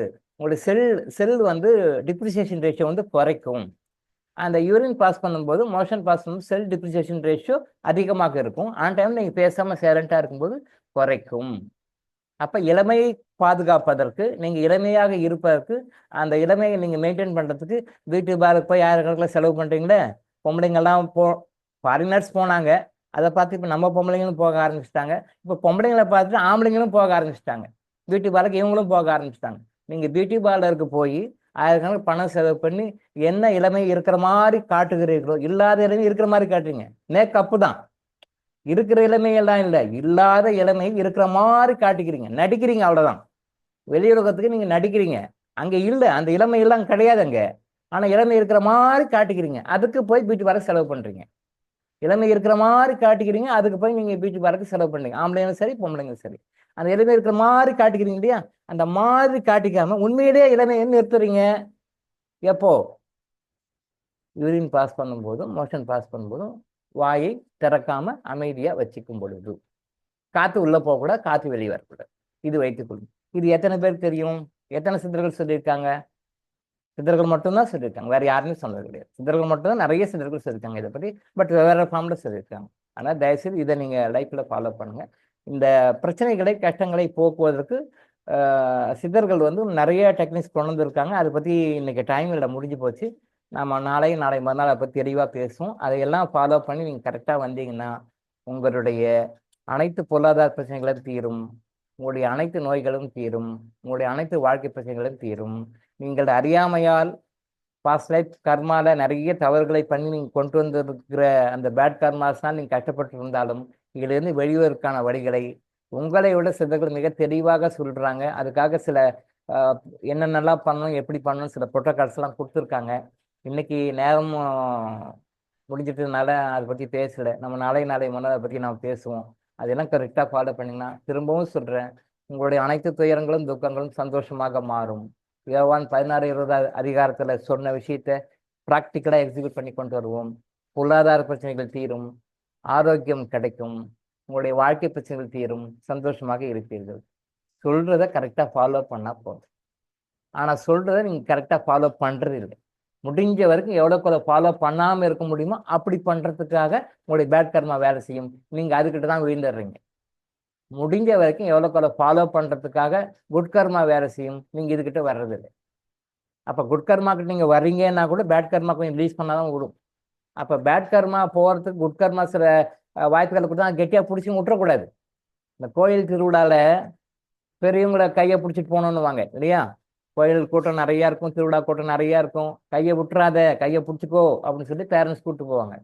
விட்டுட்டாங்கன்னா அந்த கூட்டத்தில் மிக்ஸ் ஆகிடுவாங்க, கண்டுபிடிக்க பெரிய கஷ்டம். அப்புறம் அனௌன்ஸ்மெண்ட் கொடுக்கணும், இன்னார் பிள்ளை காணும், இன்னார் பிள்ளையை காணும், கண்டுபிடிச்சி கொடுங்கன்னு அனௌன்ஸ்மெண்ட் கொடுக்கணும். அதே மாதிரி நீங்கள் இறைவனையும் சித்தர்களையும் கெட்டியாக பிடிச்சிக்கோங்க. இறைவன் சித்தரும் கெட்டியாக பிடிச்சிக்கிங்க, அவங்கள விட்டுறாதீங்க. அவங்க விடாமல் கெட்டியாக பிடிச்சிட்டிங்கன்னா உங்களுடைய வாழ்க்கை சந்தோஷமாக மாறும். அது எந்த துன்பமாக இருந்தாலும், எந்த கஷ்டமாக இருந்தாலும், எதுவாக இருந்தாலும். இப்போ அந்த மதுரை சகோதரர் சொன்னார், எனக்கு ஒன்றுமே தெரியல, எந்த சோர்ஸுமே தெரியல, எதுவுமே இல்லை, நான் என்ன பண்ணுறேன், எனக்கு என்கிட்ட இப்போ எதுவுமே விற்கிறதுக்கு ஒன்றுமே இல்லை, கொடுக்கறதுக்கு ஒன்றுமே இல்லை, யாருக்கும் தெரியாது. அந்த வலி வேதனை நானும் என் மனைவி மட்டும்தான் உணர்கிறோம். என் ஃபேமிலி மெம்பர்ஸ் கூட யாருக்கும் தெரியாது, என்னுடைய ஃபேமிலி மெம்பர்ஸ் கூட யாருக்கும் தெரியாது. மற்றவங்கெல்லாம் வந்து கேட்டால் என் மானமே போயிடும், யாருக்குமே தெரியாது. கடங்காரன் வீட்டாண்டு வந்து கேட்டால் என்ன பண்ணுவேன், வேறு வழி இல்லை, நான் கிட்னி வைக்க போகிறேன் அப்படின்றார். அவருக்கு தெரிஞ்ச ஒன்லி சோர்ஸ் அதுதான், கிட்னி விற்கிறது தான் ஒன்லி சோர்ஸ். தவறு, இறை சட்டத்தின்படி அது தவறு. ஏன்னா எந்த உறுப்பையும் தானமே கொடுக்கக்கூடாதுன்றோம். கண்ணை தானம் கொடுக்கக்கூடாது, எந்த உறுப்பையும் தானம் கொடுக்கக்கூடாது. எந்த உறுப்பை தானமாக கொடுக்கின்றீர்களோ அந்த உறுப்பு இல்லாமல் அடுத்த பிறகு சத்தியமாக பிறப்பீர்கள். சத்தியமாக பிறப்பீங்க. நீங்கள் கண்ணு தானம் கொடுத்தா கண்ணு இருக்குமா இருக்காது, லிவர் கொடுத்தீங்கன்னா லிவர் இருக்காது, கிட்னி கொடுத்தீங்கன்னா கிட்னி இருக்காது. நீங்கள் எதை கொடுக்குறீங்களோ அது கிடைக்காது. பிளட்டை கொடுத்தீங்கன்னா அடுத்த பிறகுல அனிமியால கஷ்டப்படுவீங்க. சில பேருக்கு கேன்சரே பிளட் கேன்சரே வந்திருக்கு. இது நடைமுறை கருத்துக்கள் மாற்று கருத்து. நடைமுறை கருத்துக்கள் மாற்று கருத்து. பிளட் டொனேஷன் கொடுத்தா அது நல்லது, அது புண்ணியம், அது தர்மம் அப்படின்னு தெரியாம சொல்லிட்டு இருக்காங்க. பிளட் டொனேஷன் கொடுப்பது இயற்கைக்கு முரணானது, கடவுளுடைய சட்ட விதிக்கு, இறை சட்டத்தின்படி தவறானது. இதுக்கு 1000 கமெண்ட்ஸ் போடலாம். அது தப்பு, அது எப்படி டாக்டர் இப்படி சொல்லலாம், அப்படி சொல்லலாம். அறியாமை, அவங்களுக்கு தெரியல, அவ்வளவுதான். அவங்க இதை மட்டும் பார்க்குறாங்க, இது குட் கர்மா, இது நல்லது அப்படின்னு சொல்லி பார்த்தோம். பிளட் டொனேஷன் வாங்கின பிறகு பிளட் டொனேஷன் வாங்கணும், அவங்க லைஃப்ல என்ன சேஞ்சஸ் எல்லாம் நடக்குதுன்னு பார்த்தீங்கன்னா அது வேற மாதிரி இருக்கும். அது யாருக்கும் தெரியாது, அது யாரும் ரிசர்ச் பண்ண மாட்டாங்க. நாம பண்ணதுனால சொல்றோம். பண்ணதுனால நான் பண்ணலை, அவங்க பெரியவங்க இறை சட்டத்துல சொன்னதையும் சித்தர்கள் சொன்னதையும் அது உண்மையும் நான் கன்ஃபார்ம் பண்ணிக்கிறேன். அது உண்மைதான். ரத்த தானம் கொடுத்தா பாவம் வருது, ரத்த தானம் கொடுத்தா கர்மா வருது. கொடுக்குறவனுக்கும் வருது, வாங்குறவனுக்கும் வருது, 2 பேருக்குமே வருது. உறுப்பு தானம் கொடுத்தா கொடுக்குறவனுக்கும் வருது, வாங்குறவனுக்கும் வருது. இவங்க பேட்டி கொடுக்குறாங்க, என் மகன் 7 இடத்துல உயிர் வாழ்றான், ஒருத்தருக்கு கண்ணா வாழ்றான், ஒருத்தருக்கு இருதயமா வாழ்றான், ஒருத்தருக்கு நுரையீரலா வாழ்றான், ஒருத்தருக்கு ஈரலா வாழ்றான் அப்படின்னு இவங்க பெருமைப்பட்டுக்கிறாங்க. இவங்க பெருமை தான். இவன் பிள்ளையும் கஷ்டப்படுறாங்க, இவங்களும் கஷ்டப்படுவாங்க, அடுத்தடுத்த பிறவிகள இந்த பிறவிலையும் கஷ்டப்படுவாங்க. ஆனா இதை வாங்கி கோடிக்கணக்கில் அதை பிஸ்னஸ் பண்ணி விற்று வேற அது கார்பரேட் பீப்புள் அதை என்ஜாய் பண்ணுவாங்க. அதுக்கு பனிஷ்மெண்ட் உண்டு, அது வேற சமாச்சாரம். பட் இதை விற்று அவங்க இவங்க ஒன்று நான் பண்ணிட்டேன் புண்ணியம், என் மகன் 8 இடத்துல வாழ்றான், 10 இடத்துல வாழ்றான், சந்தோஷம் தினத்தனியில் பேட்டி கொடுப்பாங்க, நிருபரும் பேட்டி எடுத்து தினத்தனியில் போடுவார். அதையும் நாம ஓ அப்படியா அப்படின்னு நாம் நினைக்கிறோம். மூளைச்சாவுலாம் கிடையாது. மூளைச்சாவுனா 2 ஒன்று தான். மூளைச்சாவு அதை அடைந்து விட்டா ஆனால் அவர் போய் தானம் செய்யுங்கன்னு அவர் சொல்லிட்டாராம். உன்னை இவர் மூளைச்சாவு அடைஞ்சிட்டோம், நாங்கள் தர்மம் பண்ணிட்டோம். என்னையா முட்டாள்தனம், என்னையா கேடுகட்ட முட்டாள்தனம். அது மூளைச்சாவுக்கும் சாவுக்கும் என்ன வித்தியாசம்? கொஞ்சம் யோசனை பண்ணி பாருங்க. இதெல்லாம் நீங்க ரொம்ப எல்லாம் படிக்க வேண்டாம், ரொம்ப அட்வான்ஸ் எல்லாம் போவேனா. மூளைச்சாவு அடைந்து ஒரு ஆக்சிடென்ட் ஆகி போச்சு, அது டியூ டு பேட் கர்மா. அப்போ நம்ம குடும்பத்தில் ஏதோ பிரச்சனை இருக்கு, ஏதோ சாபம் இருக்கு, ஏதோ இருக்கு, அதை ரெக்டிஃபை பண்ண வழியை பார்க்கணும். அதை விட்டுருவாங்க. ஆக்சிடென்ட் ஆகி போச்சு, ஓகே, கொண்டு போனோம், போஸ்ட்மார்ட்டம் பண்ணாங்க, மூளைச்சாவு அடைந்து விட்டார். ஆனால் மூளைச்சாவு அடைந்து விட்டார், அதனால உறுப்பு தானம் பண்ணுங்கன்னு அவங்க சொல்றாங்க. உடனே இவங்க அப்படியா, நாங்களும் எங்க பெரிய வாய்ப்பு கடவுள் கொடுத்தார், எடுத்துக்கோ அப்படின்னு சொல்லி இவங்களும் கொடுத்தாங்க. மூளைச்சாவு அடைஞ்சு போச்சு, ரைட்டு, ஓகே. மூளைச்சாவு அடைஞ்ச உடம்புல இருக்கிற உறுப்பு எப்படி இருக்கும்? அதுவும் செத்து போன உறுப்பு தானே. அப்போ செத்து போன உறுப்பு இன்னொரு உயிருக்கு எப்படி வைக்க முடியும்? கொஞ்சம் பேசிக்கா திங்க் பண்ணி பாருங்க. சொல்றவங்க சொன்னாங்கன்னா நமக்கு எங்க போச்சு புத்தி? லோக்கல் கொல்லிக்கெல்லாம் சொல்லுவாங்க, எருமை ஏரோப்ளான் ஓட்டுதுன்னு சொன்னா நாம் எப்படி நம்புறதுன்னு கேட்பாங்க. எருமை ஏரோப்ளான் ஓட்டுதுன்னா எப்படி நம்புவோம்? கேப்பையில நெய் ஒழுகுதுன்னா நான் எப்படி நம்புறதுன்னு. கேப்பைன்னா கேழ்வரகு சொல்லுவோம், கேழ்வரகுல நெய் ஒழுகுது அப்படின்னா அது எப்படி நம்புறதுன்னு ரொம்ப அறிவாளித்தனமா பேசுவோம். கேழ்வரகுல நெய் ஒழுகும், ஒழுகாது. கேழ்வரகு போய் எப்படி நெய் ஒழுகும்? பகுத்தறிவா சிந்திக்கிறான், பெரியாருடைய பேர் மாதிரி சிந்திக்கிறான். ஓகே, ரைட், சந்தோஷம். இது சிந்திக்க வேணாமா? மூளைச்சாவு அடைந்து விட்டது, அதனால் இவருடைய உறுப்பை மற்றவங்க பொறுத்துக்கிறேன்னா ஒரு சாவு அடைந்த உடம்புல உறுப்புகள் சாவு அடைந்து இருக்குமா, இருக்காது? சாவு அடைஞ்சிருக்கு. அப்ப செத்து போன உறுப்பை இன்னொரு உயிருக்கு எப்படி வைக்க முடியும்? வைக்க முடியாது. அப்ப மூளைச்சாவு அடைந்தது அப்படின்னு தவறுன்ற கான்செப்டை புரிஞ்சுக்கும். அப்ப மூளைச்சாவு, மூளை சாகல, இறக்கல, அப்ப உறுப்புகள் உயிரோடு இருக்குன்னும் போது, மூளையும் உயிரோடு இருக்கு அப்படின்னும் போது, மற்ற உறுப்புகள் உயிரோடு இருக்கும் போது அவன் இறந்து விட்டான்னு சொல்றதே தப்பு. நம்மளால காப்பாற்ற முடியல. அப்போ இறந்து போன ஒரு உடம்புல இருக்கிற உறுப்பை இன்னொருத்தருக்கு நான் வைக்கிறேன், காப்பாற்றுறது முழுக்க முட்டாள்தனமான தவறானது. அதை மக்களும் நெய்கிறாங்க. இப்போ அரசாங்கம் என்ன பண்ணுது, அந்த மாதிரி உடல் உறுப்புக்கு தானம் பண்ணுறவங்கள கலெக்டரே போய் மரியாதை கொடுத்து, அரசு மரியாதை கொடுத்து, கலெக்டரே டைரெக்டாக போய் அவங்கள ஹானர் பண்ணணும்னு சொல்லிட்டு ஒரு சட்டம் போட்டு அதை ஹானர் பண்ணி, இப்போ கலெக்டருங்க யார் இந்த மாதிரி எங்கே ஆனாலும் முதல்ல எந்த புத்தகம் தான் தள்ளி வச்சுட்டு முதல்ல அங்கே போய் இறுதி மரியாதை செலுத்துறாங்க. சுகாதாரத்துறை அமைச்சர் போகிறாரு, கலெக்டர் போகிறாரு, கலெக்டருக்கு ஈக்குவலான ரேங்க்ல இருக்கிற ஆஃபீஸர்ஸ் போய் இறுதி மரியாதை செலுத்துறாங்க. இது நம்ம ரொம்ப தப்பான வழியில போயிட்டு இருக்கோன்றதை காட்டுது. இது நம்ம யாரை போய் என்ன சொல்ல முடியும்? கலியுகத்து இப்படி தான் நடக்கும். நீங்க செல்ஃப் அவேர்னஸா இருந்து நீங்க வந்து ஒரு செல்ஃப் அவேர்னஸோட, சுய அறிவோட, சுய சிந்தனையோட, பகுத்தறிவோட நீங்க இருந்தா மட்டும்தான் இனி வரும் காலங்களில் உங்களால் ஆரோக்கியமாக வாழ முடியும். நல்லா புரிஞ்சுக்கோங்க. இனி வரும் காலங்களில் உங்களுக்குன்னு வந்த சொந்த விழிப்புணர்வு, அந்த செல்ஃப் அவேர்னஸ் இல்லை அப்படின்னா சத்தியமா சொல்றேன், உங்களால் ஆரோக்கியத்தோட வாழவே முடியாது. இம்பாசிபிள். 100% impossible, 200% impossible, 1000% impossible. உங்களுக்குன்னு அந்த சுய விழிப்புணர்வு இல்லைன்னா இனிமேல் ஆரோக்கியம் கேள்விக்குறியே. ஆரோக்கியமாக வாழவே விடமாட்டாங்க. உங்களை ஆரோக்கியமாக வாழறதுக்கு உங்களை எந்த வகையிலும் விடமாட்டாங்க. அரசாங்கமும் சரி, தனியார் நிறுவனங்களும் சரி, நான் சமூக சேவை நிறுவனம்னு சொல்றவங்களும் சரி, நாங்கள் ட்ரஸ்ட்னு சொல்றவங்க எல்லாருமே உங்களுடைய ஆரோக்கியத்தை பந்தாடுறவங்க தான். உங்க ஆரோக்கியத்தை விலை பேசுறவங்க தான். எல்லாமே கார்பரேட் மாஃபியா கிட்ட போயிடுச்சு. அது இன்டர்நேஷ்னல் மாஃபியா இல்லை. இன்டர்நேஷ்னல் மாஃபியா இருக்காங்க, நேஷனல் மாஃபியா இருக்காங்க, ஸ்டேட் மாஃபியா இருக்காங்க, டிஸ்ட்ரிக்ட் மாஃபியா இருக்காங்க, தாலுக் மாஃபியா இருக்காங்க, லோக்கல் டவுன் மாஃபியா இருக்கிறாங்க. எல்லா லெவலையும் மாஃபியா இருக்காங்க. விஷயம் தெரியாது வந்து இன்டர்நேஷ்னல் மாஃபியா பற்றி பேசிட்டு இருக்கோம். இல்லை, இன்டர்நேஷ்னல் மாஃபியா இருக்காங்க, நேஷனல் மாஃபியா இருக்காங்க, ஸ்டேட் மாஃபியா இருக்காங்க, டிஸ்ட்ரிக்ட் மாஃபியா இருக்காங்க, தாலுக் மாஃபியா இருக்காங்க, லோக்கல் டவுன் மாஃபியா இருக்கிறாங்க. உங்கள் வார்டு மாஃபியா கூட இருக்கிறாங்க. உங்களுக்கு தெரியல. அந்த மாஃபியா கும்பல் எல்லாமே வந்திருக்கும் போது இனி வரும் காலங்களில் நாம் ஒரு செல்ஃப் அவேர்னஸோட இல்லைன்னா நம்ம நோயோட தான் வாழ்வோம். நிம்மதியாக வாழ முடியாது, சந்தோஷமாக வாழ முடியாது, ஆரோக்கியமாக வாழ முடியாது. லைஃப்ல கஷ்டப்பட்டு வாழ்ந்து இந்த கஷ்டப்படுறது தான் வாழ்க்கைன்ற மாதிரியே கொண்டு வரீங்க. வாழ்க்கைன்றது சந்தோஷமாக அனுபவித்து என்ஜாய் பண்ண வேண்டிய ஒரு விஷயம்னு போய் வாழ்க்கையை துக்கமும் துயரும் நிறைந்ததாக அமைந்து விடும். இப்பயும் அப்படிதான் இருக்கு. இதை வந்து ஸ்டெபிலைஸ் பண்ணிக்காதீங்க. இதை போக்குவதற்கு தான் சித்தர்களும் இறை பெருமக்களும் கர்மா எனர்ஜின்ற ஒரு கான்செப்ட் கொண்டு வந்து அதை இம்ப்ளிமெண்ட் பண்றாங்க. அதை நீங்க பயன்படுத்திக்கோங்க. சித்தர்களுடைய கையையும் இறைவனுடைய கையையும் விட்டுடாதீங்க. கெட்டியா பிடிச்சிங்கன்னா உங்களுடைய வாழ்க்கை இன்னைக்கு எப்பொழுதும் சந்தோஷமே. சரியா? நம்ம தொடர்ந்து அடுத்த வகுப்புல பார்ப்போம். இன்னைக்கு நம்ம இதோட முடிச்சிருக்கோம். நன்றி.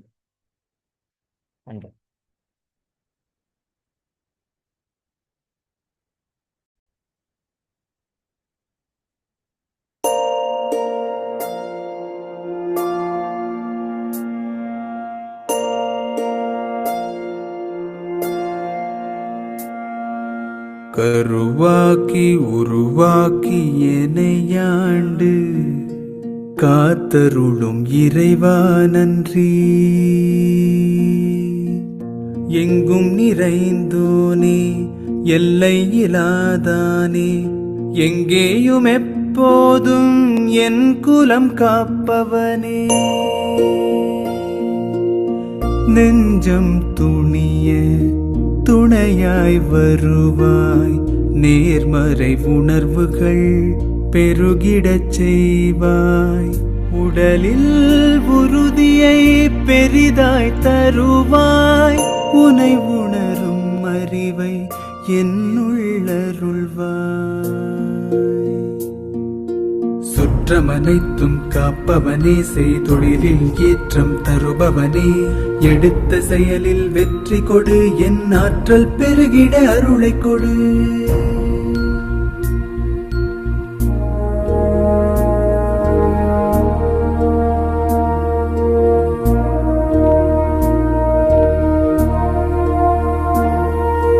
கருவாக்கி உருவாக்கி எனையாண்டு காத்தருளும் இறைவா நன்றி. வல்லமை தந்து நீ வளர்ச்சி கொடு, அகத்திலும் புறத்திலும் மலர்ச்சி கொடு. வளர்ச்சி கொடு, மலர்ச்சி கொடு, வளர்ச்சி கொடு, மலர்ச்சி கொடு.